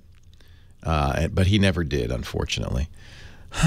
Let me show you, because I have my mattress. When my mattress arrived, we opened it, and they wrote a nice little note on the box. But here's what the box is not very big. It's kind of puzzling when you first get it. You mean there's a queen size? How do they get a queen size mattress in there? Well, the mattresses they're not springs. They have latex and memory foam. They're premium high quality. And by the way, some people might worry that, you have to air it out before you use it? No, I slept on it the first night and it was great. Watch this. It's inflating. There it is. It is so soft, so comfortable, both firm and soft. I don't know how they do it, but it gives you the support you want, but it's just pillow top on. Oh, it's so relaxing, so nice. And like I said, you have free delivery and painless returns for 100 days. You don't have to lie down in a showroom. You can try your Casper mattress, and you'll know you're going to get a good night's sleep. Made in the USA, and they're very affordable because they do this way. It's much less expensive. $500 for a twin, $950 for a king size. Even Lisa loves it. Really great price, and you'll even save more as an audience member by going to Casper.com/techguy. Casper, isn't that great? .com/techguy. Use the promo code techguy, one word, and you will get $50 off your new Casper mattress. And don't worry. Don't worry. There's no risk. If you don't like it, you just return it. I'm a big fan. I love the model here. Casper.com/techguy. Just the right sink, just the right bounce. I don't know how they do that. Leo Laporte, the tech guy. He's flying in on that big old jet airliner, Johnny Jet, from JohnnyJet.com, our travel guru. He shows us how to travel better using high tech. What was with the mask you were wearing, Johnny? Have you been flying lately? Well, I do fly. I mean, I'm flying all the time. Have you been? What a silly question. Have you been flying lately? Do you wear a mask on the plane? Yeah, I saw those pictures. I only do if the person next to me or around me is coughing and sneezing and not covering their mouth. So I put the mask on. I usually hand them one too, and then I give them the old evil eyes. I think there is a misunderstanding about masks. You're supposed to wear the mask if you are sick. Well, I do that too. Yeah. If I'm sick, I wear that. And in a lot of Asian countries, they do. They'll wear a mask if they're sick. It's not to protect you against other people. It's to protect other people from you. Exactly. Because the truth is, and you told me this, the reason you often get sick on airplanes is not because there's, a mist, a fog of germs in the air, but because of what you're touching, the armrests, the latch on the overhead. People sneeze into their hands and then they touch that. Yes. So what are those wipes? Are those chlorinated wipes? Yeah. These are yes. Antibacterial wet ones. Yeah, I brought some thanks to you. I wipe down the seat. Everything you touch, especially what most people don't wipe down is the overhead bin latch. Yeah. That's the dirtiest thing. But I kind of do it discreetly. I put it. It's a good idea. I put it in my hand, and then I don't let anyone else see it, and I pretend I'm opening it up, and I'm really wiping it down. Right. And the point is that most of these, some illnesses are airborne, but most of them it's because you touch something and then touch your face. Just because you're wearing a mask, it isn't going to protect you. You want the infected people to wear the masks. Exactly. They're the ones. They're the ones. And wash your hands a lot. Yeah. So Ebola, do we have to worry about Ebola? I mean, I know you're not a always doctor. have to worry about it, but you know, it's very difficult to catch unless you're, you know, touching a dead person, right, cleaning up their vomit. So flight attendants actually have a big concern because, you know, they're always cleaning up vomit. And, it's typically not airborne is the important message. It's not airborne, but still, if you're if you're right next to someone within 3 feet for a prolonged period of time and you're not dressed appropriately. Yeah. They sneeze. Yeah. All right. So, but I think there's a lot of scare. There's a totally scare tactics going on. Well, it's a nasty thing. You don't want to get it, but it's not likely. Without a doubt. But you just got to be, you know, be cautious. I bring the mask. I bring 2, one for them and one for me. It's a good idea. And wipes. And it's actually you're doing a favor for everybody, not just you. Exactly. Yeah. So I created a couple resource pages, by the way, on Ebola, and some tips. You can just go to my website. It should be on the homepage. If not, I'll put it up right after this. JohnnyJet.com. But I got a couple travel products of the week for you that are related to it. One of them are these masks, by the way. They're called TUTEM masks. Tutum. I don't know if that's the right way to pronounce it, but they always have fun stuff on them. Like this one says, keep to yourself. There's usually a plane picture on the one. I forgot to grab that one. So you wear these and you entertain people while you're protecting yourself. That's funny. And then the other one I wrote about this week is called Scough. SKUGH, like cough. It's a scarf that has one of these masks built in. So it doesn't. It looks more stylish. So it looks more stylish. People don't know you're wearing a mask, so you don't look. You know, a lot of Americans feel like they're a freak walking around. Yeah. In Asia, it seems to be so common that I don't think anybody thinks twice about it. They don't. Yeah. But I went to these a are conference. good looking. I mean, you still look kind of weird because you've wrapped it around your face. It looks like you're about to rob a bank. I don't know. I mean, right. I know. But listen, I wear the masks. You don't need to wear the scarf. Wear the mask. I went to a conference in San Francisco a few months ago, and I was sick, and I wore it, and everyone was looking at me, and I'm like, "Listen, I'm doing you a favor. I appreciate. I would have come up, I would have shaken your hand and given you a big kiss on the lips. Actually, a few people did say thank you. They didn't kiss me on the lips, but they said thank you.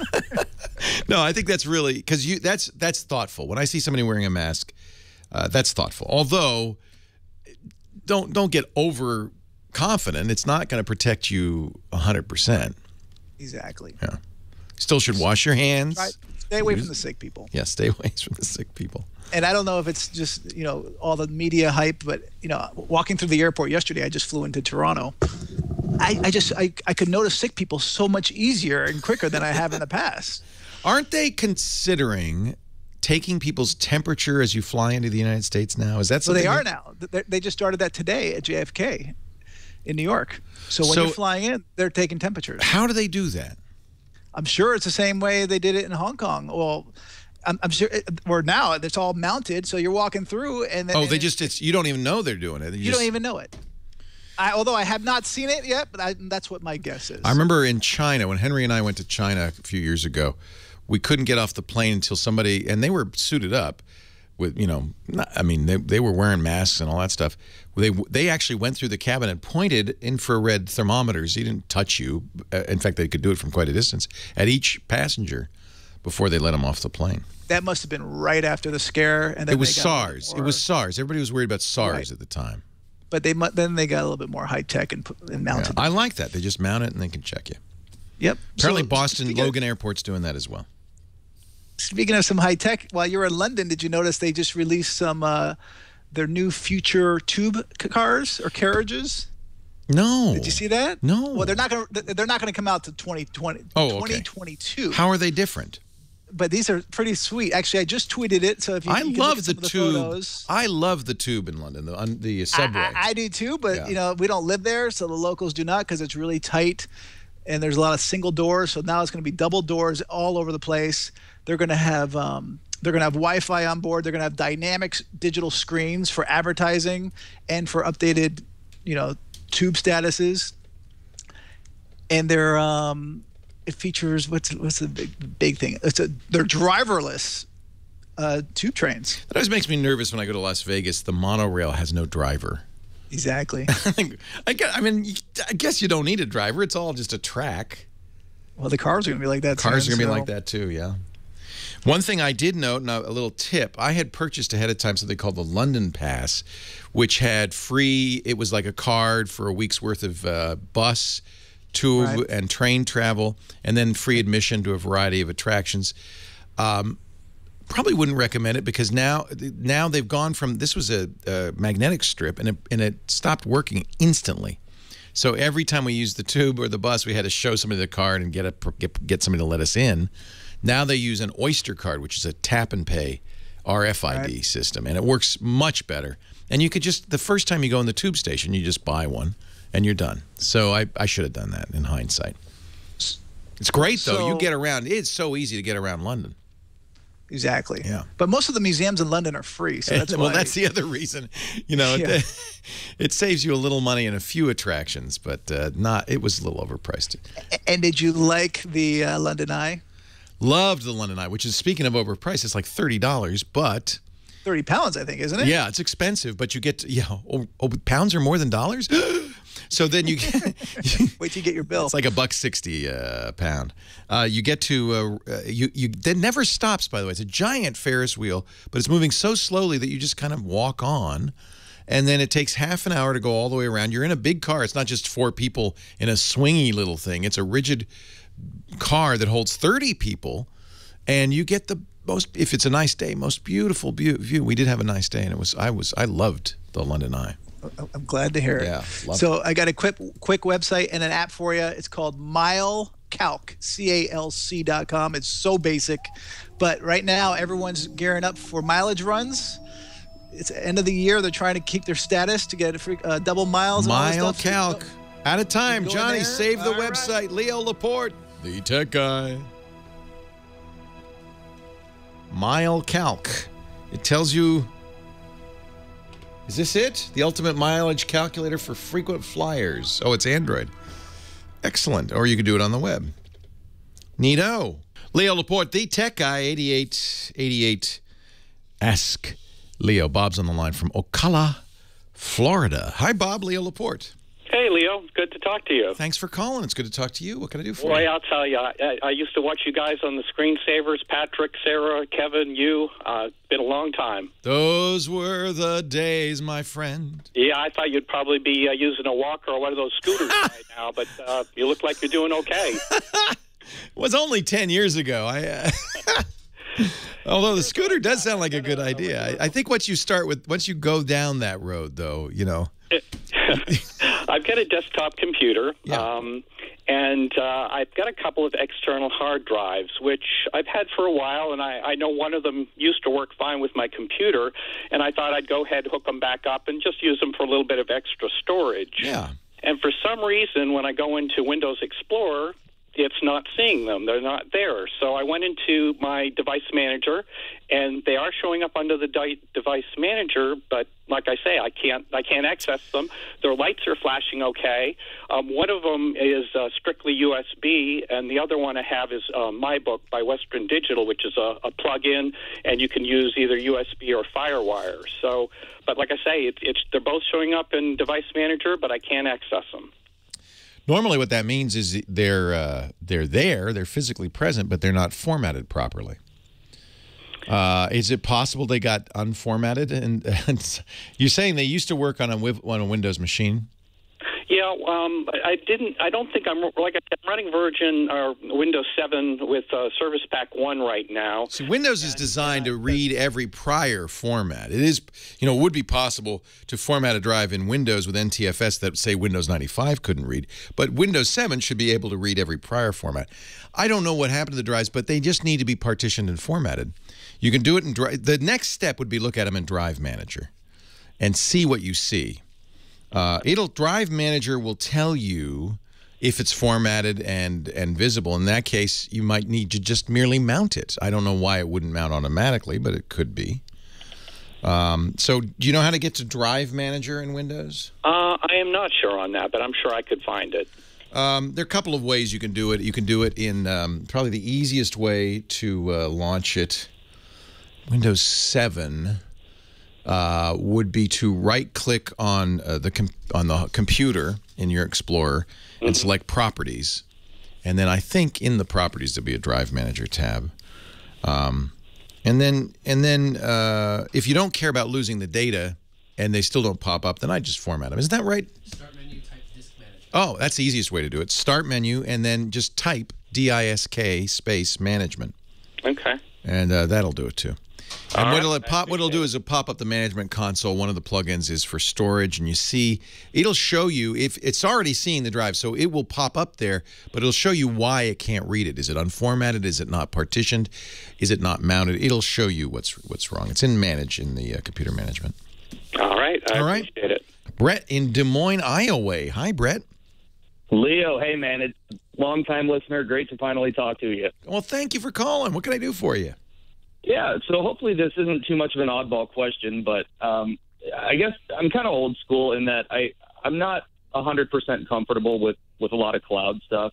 And a friend and I were talking, and we're trying to figure out a way to back up files to each other's houses, like so I can have an offsite backup, but at least then I know exactly where those files are. It's a great idea. There's a cloud, but it's your friend's house. I love it. Hoping you can point me in the direction to kind of get started on something like that. Well, actually, I do that. So you can have a private cloud. There are a number of ways to do this, and having it at your friend's house solves one big issue, which is you want some of it to be off-site, so that it's not, if your house burns down, you still have a backup somewhere. But you don't trust the public internet, and I don't blame you. So let's put this at your friend's house. So I use something called a file transporter. This is a commercial product. It's $90, I think, something like that, $100 for a little puck that you'll have at your house, and your friend wants to get one too.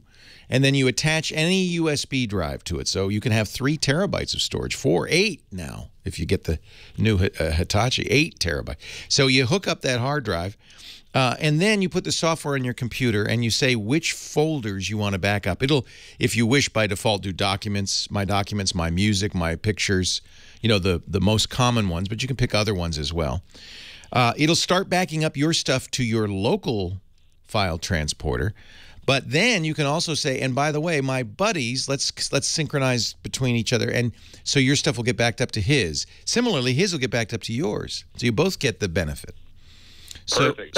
That's one way. There's other companies that make similar stuff, like Pogo Plug is another one.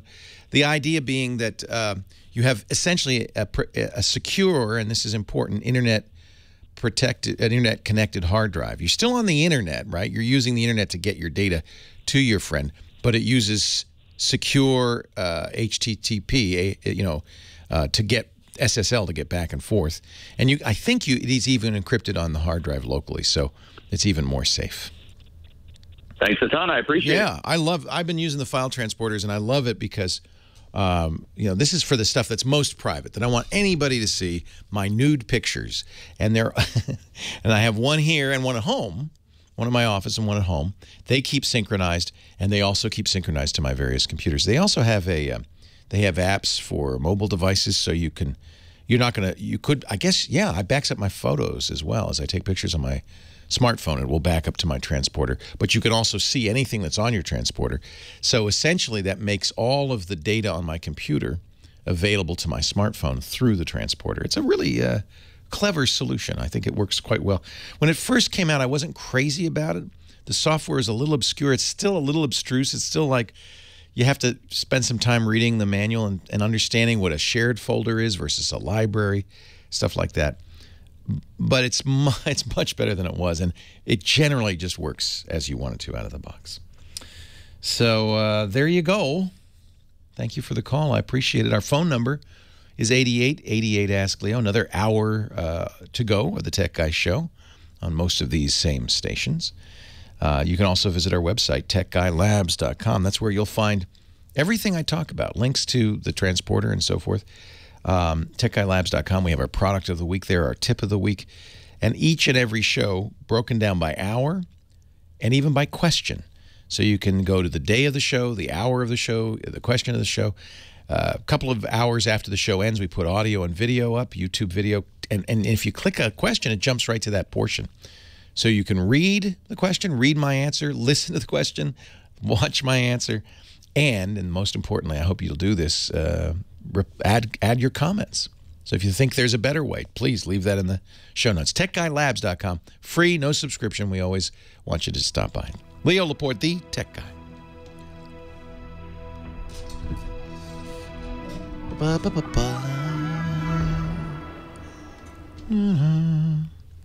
Well, hey, how are you today? Leo Laporte, the Tech Guy here. Time to talk, hour number 3 of the Tech Guy Show about, well, what do you think we would talk about? Anything with a chip in it. Computers, the internet, home theater, smartphones, digital photography, all that jazz. 8888 Ask Leo is the number. 888-827-5536. Toll free from anywhere in the U.S. or Canada. And Ziggy is back. Hi, Ziggy. I'm sorry. We must have put you on hold and you thought we had disappeared. No, I'm good, Leo. How are you? I'm great. Welcome. Thank you. I had some questions today. I'm currently a senior in high school, but I'm taking some classes in video game design using like 3D modeling programs and things like that. How exciting. Is that what you want to do? Yeah, I really would. That would be my ideal kind of. Well, goodness knows there's a market for it these days. Oh, yeah, that's what I'm counting on. Yeah. So I want to get a good SSD. I have one right now that's just functioning. It's a small one, just functioning as my boot drive in my computer. But I want to get something that I can put the programs on that I'm using to do my modeling. So open faster, run faster, things like that. Yeah. You know, solid-state drives make such a difference in the performance of any modern computer if they're really fast. And there are slower solid-state drives. Solid-state, just for an explainer, I know you know this, Ziggy, but so people understand what we're talking about. Most of the time, at least until recently, the hard drive, where all the data is stored in your computer, were magnetic platters that were spinning at high speed, 5,400 revolutions a minute, or 7,200, in some cases even 10,000 revolutions a minute. And they had record heads, just like you would on a cassette player, read and write heads that would read the data. But the problem with spinning drives, besides the fact that there's a moving part and so they wear out, is that you have to position the head on the data. And however fast that head moves around, there's still some lag between the time your computer asks for something and the time it gets it. And as drives get used more and more, sometimes one file is spread out all over the drive. So there's a lot of access time. They call it disk access time.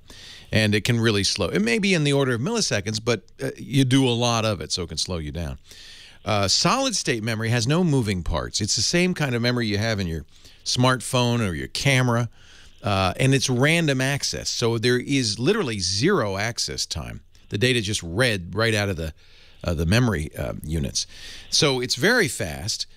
It's been more expensive. The cost per gigabyte is coming down, but it's still considerably more than a spinning drive. And for that reason, people generally buy lower capacity drives. They save money by, instead of buying a terabyte or 2 or 3, they'll buy 128 gigabytes. They'll buy an eighth as much. You know, that's fine for a boot drive, but it's not much for if you have a lot of data, especially the kinds of files you work with, Ziggy. The 3D files sometimes can get quite large. Yeah.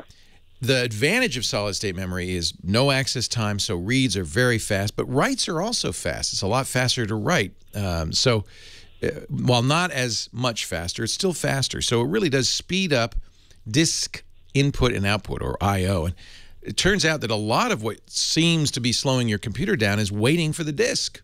So fast disk I/O means faster boot times, programs load faster, and if you have a solid-state drive for your data, reads and writes will be faster there too. Most people, as I said, tend to not do it for their data because data tends to be big. They need a lot of storage, so very common to have a smaller solid-state drive as the boot drive for your applications and your boot disk. That's what you're doing. And then a spinning drive for your data. It isn't, you know, nowadays, in the early days, it was a big difference between drives. And we would say, get the Intel drive if you can afford it, but if you can't, make sure you have a Sandvine controller. There were all these rules. It's not so much now anymore. My solid-state drive expert, Alan Malventano, who works for a website called PC Perspective. It's pcper.com.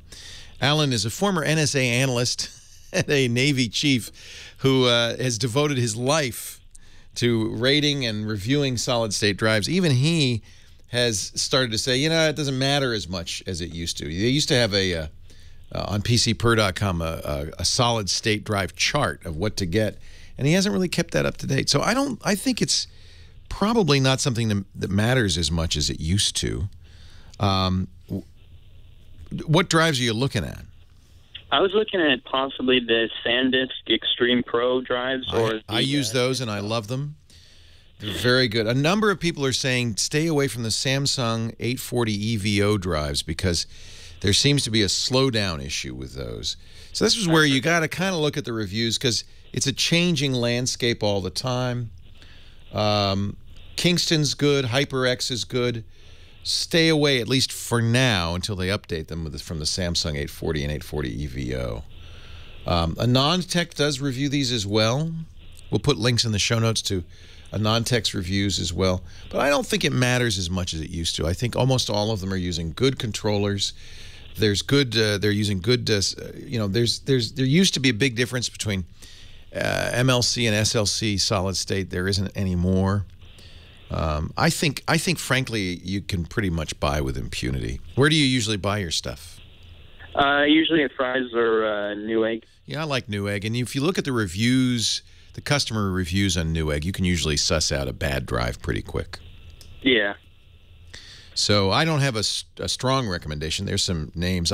You know, most of my computers are Macs. So I buy my stuff from MacSales.com because they're Mac-specific, Otherworld Computing. And their house drives, the Mercuries, are very good, too. They're all using the same controllers and the same memory now. I don't think there's as much as difference as there used to be. Okay. Corsair is very good. They always have been. You know, Crucial makes the SSD solid-state flash memory, so they have good prices often. They're all pretty good. Enjoy. You're going to it will make a big difference, Ziggy. And good luck in your career as a game designer. I think a lot of kids, because you play games, you say, "Oh, well, I want to design games," but and maybe parents are saying, you'll never get a job as a game designer. Well, think about it though. Who became the filmmakers of our era? People who loved films in that, you know, in their childhood, in their youth, or TV, or in my case, radio. You fall in love with a medium. Often you want to work in that medium. And I think the time has gone that people think video games are in some way silly or a waste of time. It is an art form. Absolutely. It's an art form just as much as movies and writing. And, you know, and I think it's completely reasonable for somebody to say, I love games and I want to design the next generation of games. And, you know, goodness knows the budgets for video games these days are in the hundreds of millions of dollars in some of the big titles. And hundreds and hundreds of people will work on them. Designers, graphic artists, musicians. It is as much of an enterprise as a motion picture these days, more so. And the really big games have bigger box office, too. So good luck, Ziggy. I think it's a very good profession to try to get into. And, of course, you'll be able to get a job depending on your skills. So just work hard at it, study, do as much as you can. The day of an individual doing a game, well, it's not over. I mean, look at Flappy Bird. That was one young guy from Vietnam who created it. But it wasn't a deep, rich, complex experience. It was kind of dopey, but it was very addictive. I'm sure he made a lot of money on Flappy Bird. But Flappy Birds and the like aside, video games today are a team sport and often a very, very large team. 8888 Ask Leo, TechGuyLabs.com. That's the website. I hesitate to start another call. Well, I got a little time. We'll start a call and then we'll bring it through the break. Austin, Riverside, California. Hi, Austin. Leo Laporte, the tech guy. Hey, Leo. I have a Galaxy Note 3. I just recently switched from an iPhone 5, which was terrible, to be honest. I have a Galaxy Note 3 as well. And I love this one. It can do so much more, in my opinion, than the iPhone can, I believe. But I got an upgrade coming soon. I was wondering, what kind of phone would you recommend? I have... if you like the Note 3, I would absolutely look at the Note 4, which comes out on most carriers in the U.S. this week. It sounds like everything better. More of the same, kind of, but better. Leo Laporte, the tech guy. So these were 3 pictures taken from my just from my driveway on this morning, foggy morning. Foggy days are a tough test. There's no bright light. White balance is always difficult. So see if you can figure out which phone did which. This is phone 1, phone 2, and phone 3. Which one do you like better? Actually, the best thing to do would be to go to Google Plus and look at it. Phone 1, phone 2, phone 3. So this is an iPhone 6, probably the most accurate. This one is pleasing. This is the Moto X because now I have it set, as I do the iPhone 6, to automatically do HDR if it thinks it's necessary. So it HDR'd this high dynamic range. So it's a little bit punchier than the iPhone. The iPhone is pretty accurate color-wise. What I was really disappointed is how murky and yellow the OnePlus One is. It just didn't. Now, if you look at the paving stones, that's a good test of resolution.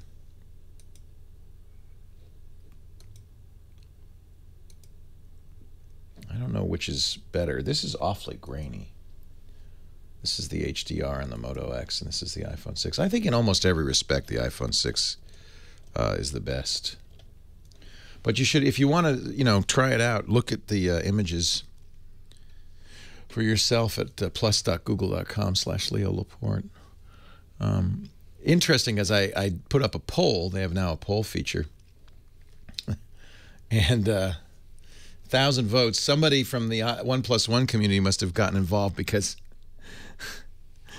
it's beating the iPhone, which I don't think it credibly does, but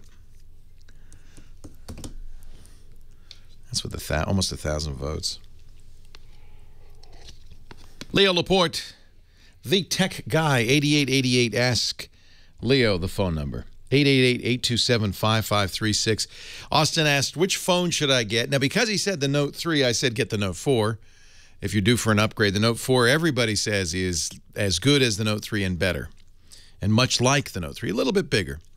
But I think that it's a very personal decision. I want to make this clear. There is no best phone anymore. When the iPhone came out in 2007, for the first 3-4 years, it had no competition. A lot of people tried. A lot of people, like Samsung, copied, but the iPhone owned the market. It really did. Android caught up quickly, though.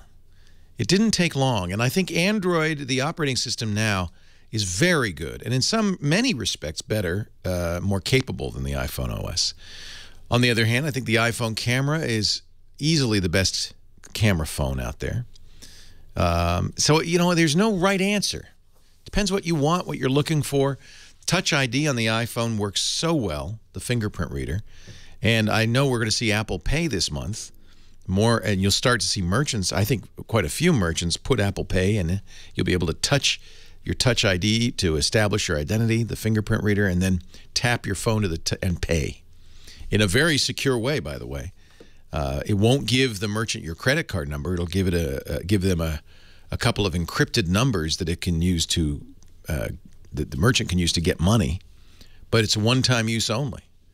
So you don't have to worry about losing your credit card number. It's really, I think, a very effective system.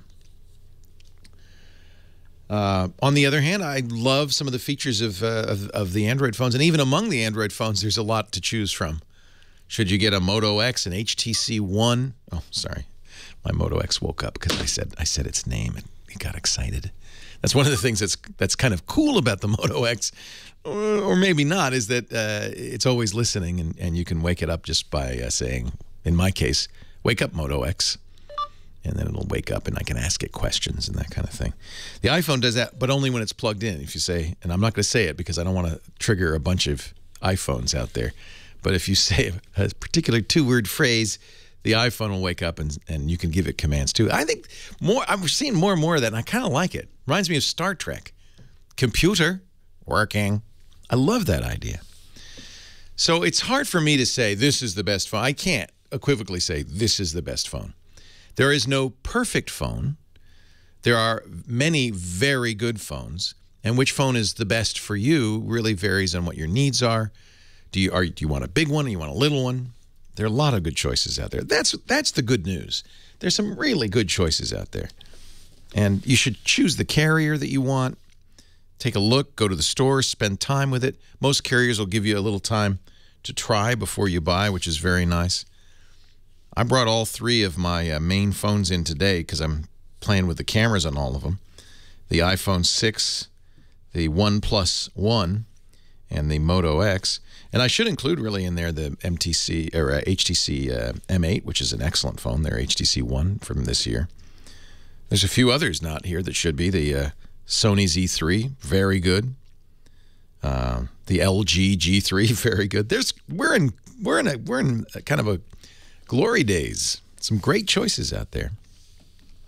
So Austin, I don't know what the right answer is for you, but given that you like the Note 3, I'd absolutely look at the Note 4. Paul in San Bernardino, California. Leo Laporte, the tech guy. Hi, Paul. Hi, how you doing? Quick question. First of all, thank you for having me on here. My pleasure. Thanks for calling. Love the show. Thank you. So my question is, I have a LG G3 and love the phone. And that's a good example right there. Now, this is the highest resolution phone on the market today. Yes, that's one of the good selling Beautiful points. Screen, yeah. Love it. Even though I'm trying to use Netflix 4K to stream some House of Cards, but that's not coming through just yet. yeah. I can't wait. Even though I bought the upgraded account, it's not coming through my phone yet. Yeah. I'm not surprised. Yeah, there may be other issues involved. Okay. So my question is, I bought a 64 gig micro SD card, and I put it in. Instead, I wanted to do a file transfer to a buddy of mine. Right. And it was going to take too long through Wi-Fi. Yeah, that's an interesting idea. You buy these little memory cards, just like on a camera. And some phones, not all, but some phones, including the G3, allow you to pop in a memory card. Yes. And I love that. That's one of the reasons why I'm staying with Android. Yeah. So I took the memory card out, put it in my buddy's phone, which was a couple years older, and it didn't recognize it. It said, right when I plugged it in, and on my phone, I unmounted it and did it all. Here's what I would do. It may be the formatting is different. If your buddy has, and if he doesn't, he can download a program that will format the SD card. Usually you can do that in Android from the settings. I would have him start with that SD card and format it on his phone. Chances are good because his is an older phone. He is using a different format. He formats it. Gives it to you. Your phone should be able to read it, write to it, and then he should be able to read it. That would be my guess. It's certainly the thing to try. Okay, well, the problem that happened is I already had data on the card, and I wanted to give him some. Got it. This phone is so old, the maximum it could read was about 32 gigs. Yeah. Oh, okay, so it could see it, but just couldn't copy more of it. Yeah. It wasn't even able to read it. Plus, it damaged the card. When I put it back into my phone, it said card error, card damage, reformat. Oh. And I have all the photos, all the videos, I have so much data on there. Oh. Save it. I've been sitting on this for a couple months now, trying to find something. All right, so you probably want to do this on a computer, not your phone. It doesn't work on the computer either. Yeah. So it just won't see it, or it just gives you an error? Error. It says, please format disk drive. So there are programs you might try and see. It does see the card. That's the good news. Yeah. You might try Recover or PC Restore. There are a number of programs that you can use to try to restore SSDs. SSDs, if they fail, and they do fail, usually will show up as just non-readable. It won't say formatted. It'll just say non-readable. So what you want, and I'm hoping this will work, is something that will let you take the data that's on the SD card and get it without having to format the drive. Because obviously, once you format it, it's highly unlikely you'll be able to get your data back. Exactly. That's what I want to avoid. Yeah. Don't pay for this stuff because there's free stuff that's very good. There are certainly $40 programs you can get, but I wouldn't recommend that. I'm trying to. If there was one, Recover is free. It's RECUVA. There was one that I really liked. I'm trying to remember the name of it. I think it was it PC Restore? I think a German company was making it. I'll see if I can find it. If I can, I'll put it in the show notes. Somebody in the chat room will tell me. But there are free programs that should do a good job of getting that back. If the card's damaged, it's damaged. Nothing you can do.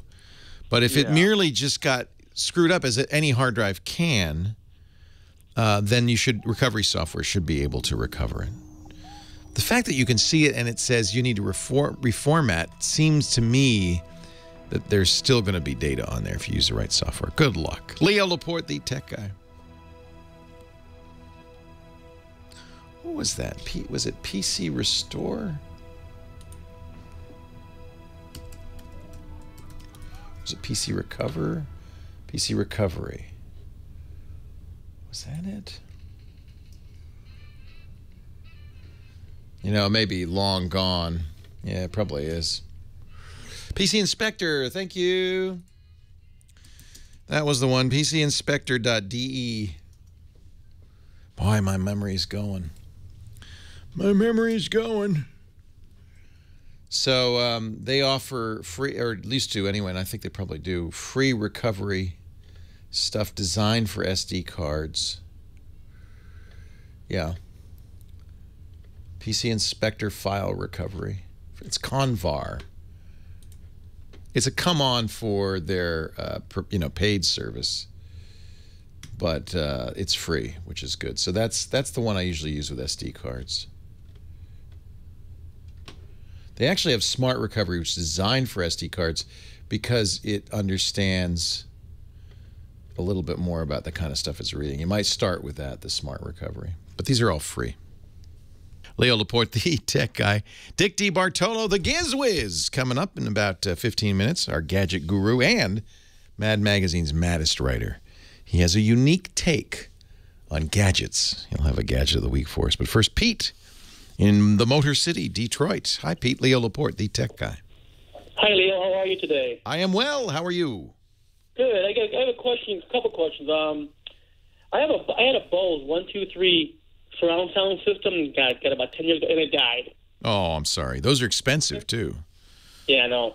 That's okay, but I'm looking to get a replacement, maybe a sound bar with an FM radio. Anything you recommend? You're going to do it for your home theater system?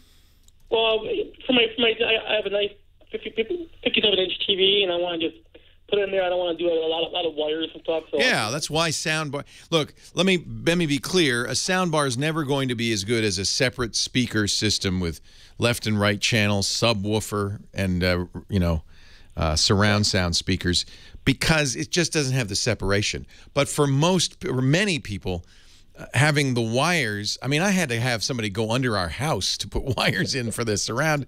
It's not practical. And and as Scott Wilkinson will say, the spousal acceptance factor is low of having all those wires all around. So a lot of people like sound bars.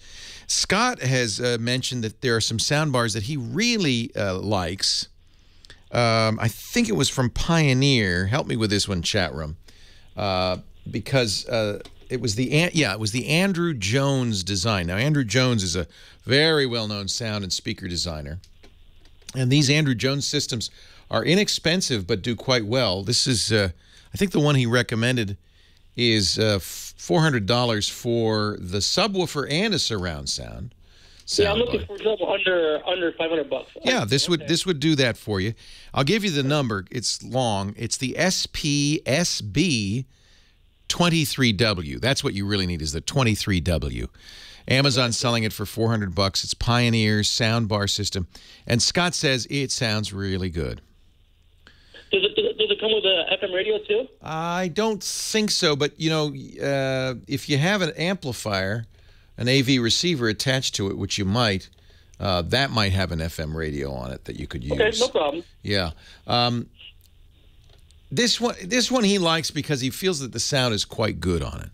I always feel like a soundbar is going to be a little bit of a compromise. The fact that it has a subwoofer helps a lot. Wonderful. Yeah, and that subwoofer is included in that price, which is pretty good. So, this is the one I guess I would recommend. I'll have to look farther to find one with a radio as well. I don't know about that. Okay, listen, I have two quick questions. One, I like the Nokia 1320, the phone. Yeah. I bought one. Good. It's a wonderful phone. So, for the price, it's wonderful. I think Windows Phone, it's 4 years old now. Windows Phone 7 came out 4 years ago. And unfortunately, even though it's 4 years old, it came out late to the market. The iPhone and Android were fairly well developed by then, and so it doesn't get the attention it probably deserves. It's a good operating system. The Lumia phones have excellent cameras. That 1320 is a great deal. It's only 720p, but it's still a beautiful, nice phone, and it's very well made. We went to upstate New York for our 25th wedding anniversary, and I took a ton of pictures. It was great. Wonderful. Yeah. Nokia's known for their cameras, and I think nowadays, really, that may be the #1 feature. Forget making phone calls. The #1 feature of a smartphone these days may well be the camera. I have the its big brother, the 1520. I was very impressed with the pictures from the 1520. Of course, Nokia also makes the 1120, which is the oldest of the three, a couple of years old now, and that has a 41-megapixel camera in it. It's probably the best camera in a smartphone today. So they definitely know cameras, and they've always made good cameras. I have problems with Windows Phone. I don't use it day to day because I'm so tied to Google services, and Google, for whatever reason, has decided not to support Windows Phone. It's not Microsoft's fault. It's Google. They're just not making there's no Google Plus app for it. There's no YouTube app for it. I use Gmail, I use Google Services, Google Drive, and the fact that that's not there is a problem for me. On the other hand, if you're a big Windows user and you use OneDrive and Microsoft products, the Windows Phone is a very good choice for you. It really comes down to, as it does with all of these phones, what you need to do, what you're looking for, what you want. But yeah, I agree with you. I think the 1320 is a very nice phone. I'm trying to remember the price. I mean, it's pretty inexpensive. It's become clear that companies are really gouging us, frankly, for the phones these days. And I know that because I have this OnePlus One phone, which is unsubsidized, $350. And it is top of the line in every respect. So if you can make a top of the line 5.2 inch, no, I'm sorry, it's 5.5 inch, same size as the iPhone 6 Plus. 5.5 inch phone, 3 gigs of RAM, 64 gigs of storage, super fast processors. If you can make that for $350 and make a profit, why are companies like Apple charging twice that? It just seems like that's price gouging. Now you may say, well, I didn't pay that much for my iPhone. I only paid $200.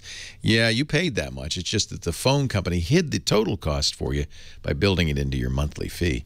That's why they lock you in for 2 years. Smartphones are the most expensive computers most people buy. Frankly, top of the line iPhone, if you'll max it out with 120 gigs of storage, is $950. That's a lot of money for something you could drop and flush down the toilet by accident in a heartbeat.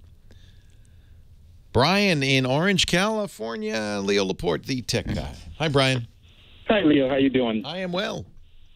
Same subject matter to phones. I totally agree with you. It depends on what you need it to do. It's very, yeah. But the good news is we have a choice. True. My problem is on the other end, the carriers. I don't understand the business model or how it works between like Walmart, Straight Talk, Metro PCS, Cricket, Boost Mobile, Virgin, the second-tier carriers as compared to the big three. Yeah, they call these MVNOs. You're really almost always on a big carrier. Typically Sprint, sometimes AT&T. Straight Talk can be on 3 different carriers. You're always on a big carrier, but these companies are reselling service from the big carriers. Does that make sense? They're called mobile virtual network operators. A lot of times you get better prices from them, which seems odd, but I guess because they buy wholesale, they can charge less. Sprint often is the cheapest way to get Sprint is to get it through Virgin Mobile, or which is, I think, mostly owned by Sprint. Because for some reason they charge less. I don't know exactly why. Maybe they don't have to spend all that money on marketing. I don't know. That's exactly why that was my question, was why. I don't get it. It's marketing. It's also, when you're selling through Walmart, as Straight Talk does, it's really all of it. Well, okay, here's the real truth. This stuff's all marked up like crazy, right? The phone is a good example. It doesn't cost Apple $700 to make an iPhone, but they mark it up like crazy, and people are willing to pay it. Well, if you're interested, as Sprint is, perhaps maybe you've got more capacity than you're using. Sprint's been struggling a little bit. If you're interested in selling that unused capacity without reducing the value and the brand appeal of your main brand, what do? You create a little spin-off, or you buy a little spin-off, or you sell to a third party at a lower cost, and then they sell through Walmart, and so you're using up capacity that you don't use anyway, and at least you're getting something for it. I think that's the real reason. It's just not as marked up. So do you make sacrifices? Sometimes. Look at the fine print, but usually it's pretty good service. Leo Laporte, the tech guy. Our show today brought to you by Prosper.com. Prosper is kind of a cool idea. I think this is really interesting. Today we have Casper and Prosper. Is there some commonality there? Prosper is another one of those cases where it's an internet startup that solves a problem that the traditional brick and mortar industry hasn't done very well. That is lending, loans. Prosper is a peer-to-peer lending service, which is really interesting. The idea is it brings people with money to borrow together with people who have money to lend. And this has taken off like crazy. To date, they have more than 2 million members, lenders and borrowers alike.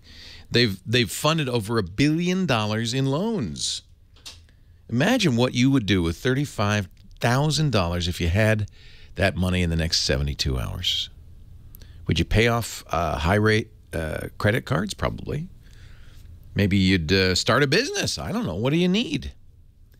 It's very easy to find out how much that loan's going to cost. Just go online and fill out the application. You provide a few details. You'll see a rate almost instantly. By the way, doing that will not affect your credit score, so that's nice to know.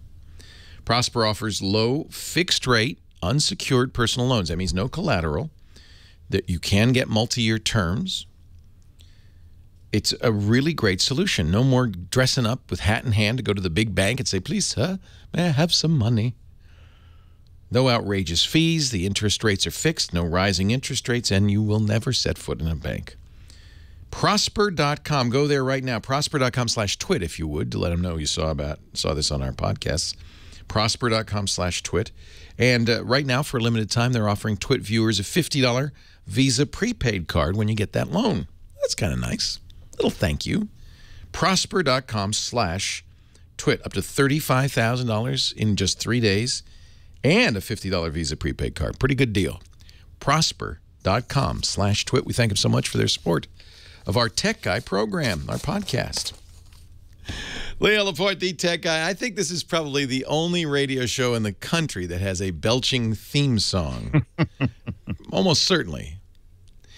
That's Dick DeBartolo, the voice of Mad's maddest writer.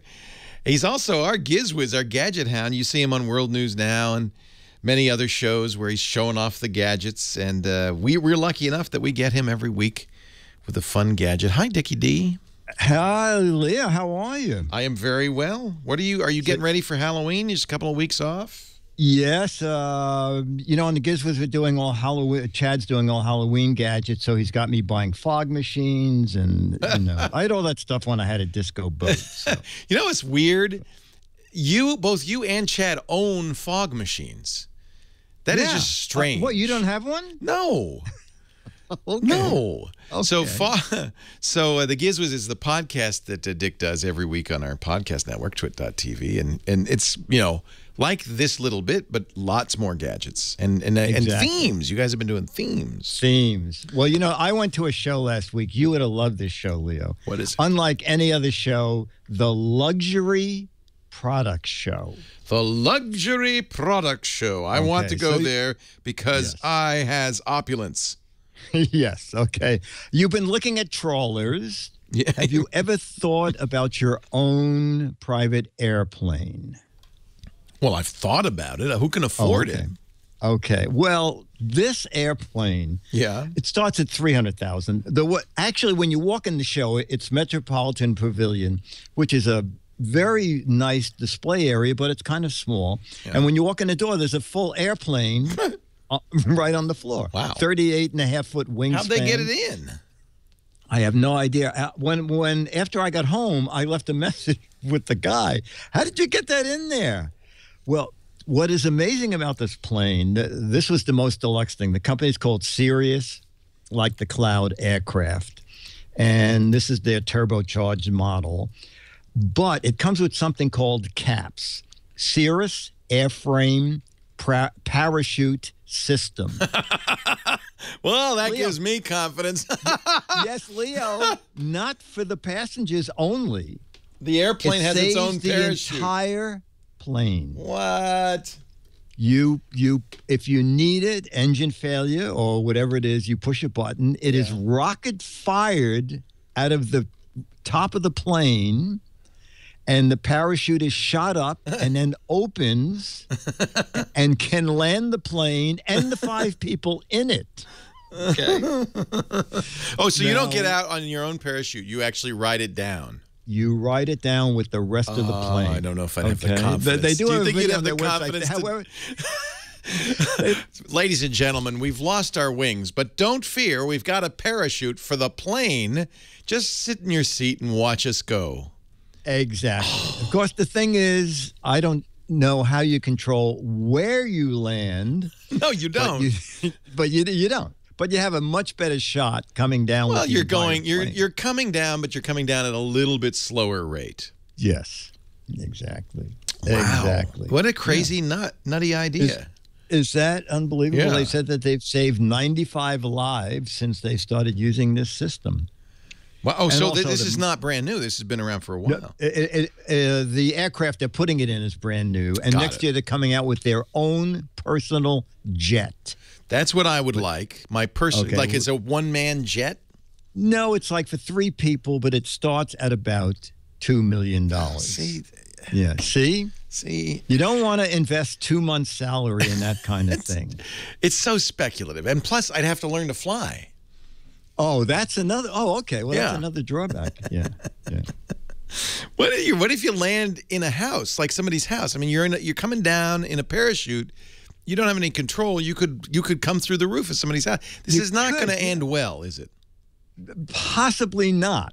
No, I don't want to land in the ocean. Yeah, but I guess it's better than just falling out of the sky. Yeah, exactly. They should do this with helicopters, because that's what worries me more. At least a plane, you got wings, you can glide in.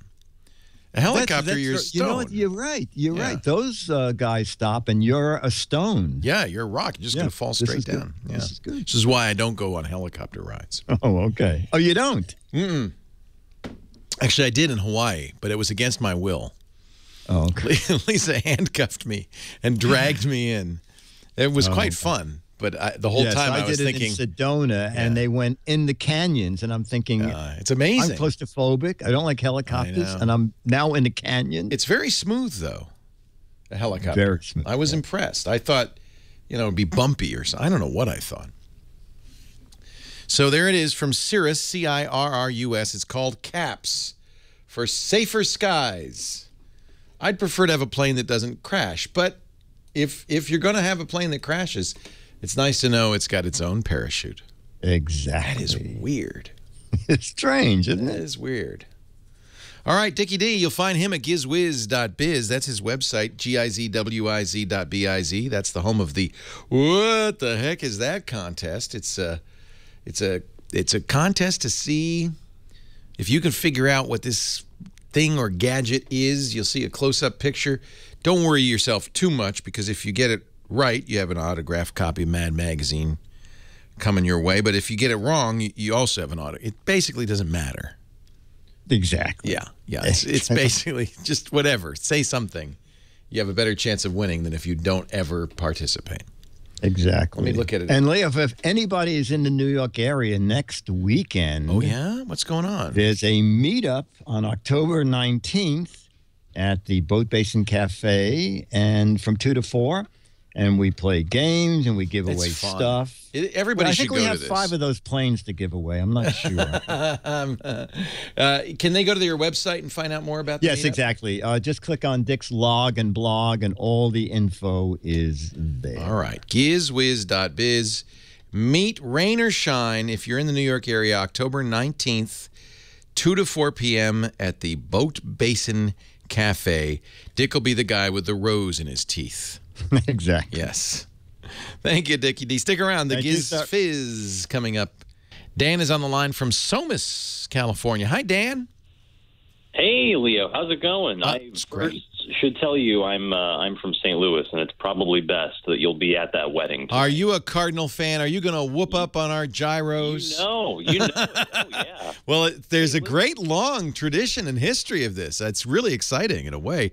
I've never thought of the Cardinals as rivals, but I guess in a way we are. Oh, yeah. Yeah. Oh, yeah. Yeah. Hey, listen, it's great to talk with you again. I called you with a question on the old Call for Help show, and now 10 years later, I find I need some more help. So I've had a good run. Every decade, you call me. I'll be counting on it. Every decade. Yeah. So I think I know the answer to this question, but it's with a Windows computer. It's a scary symptom that I'd rather have the doctor hold my hand and deliver the diagnosis on. It's saying that we've got like a failure fixed disk, operating system not found, all this scary stuff on essentially the BIOS screen before it gets to anything related to Windows. But on about every 10th time we try to turn it on, it does get into the Windows startup screen, but then it just goes black. So I'm wondering what's the next step for this sort of So it doesn't do it every time, just every once in a while. Yeah. Well, you're backing it up, right? Yes. That's the first thing to do. And, yeah, most of the stuff is secure, so that's... The fact that it works 9 out of 10 times tells me it's probably not like the hard drive is dead. It sounds to me like it's called an intermittent problem, and these are the hardest to diagnose. I'd look at the power supply, but the most important thing to do is make sure your data is backed up, because at some point, something's going to go for good. Best I can do from this distance. Leo Laporte, the Tech Guy. Well, that's it for the Tech Guy Show for today. I'm Leo Laporte. Thank you so much for joining us. Don't forget, the Tech Guy is just the tip of the iceberg. We do nearly 30 shows now on the Twit Netcast Network, and you'll find them all at twit.tv. We talk about Windows on Windows Weekly, Macintosh on Mac Break Weekly, iPad on iPad Today. You get your daily dose of tech news from Tech News Today, and our weekly roundtable show, This Week in Tech. It's all at twit.tv. And I'll be back next time with another great Tech Guy podcast. Thanks for joining me. See you next time.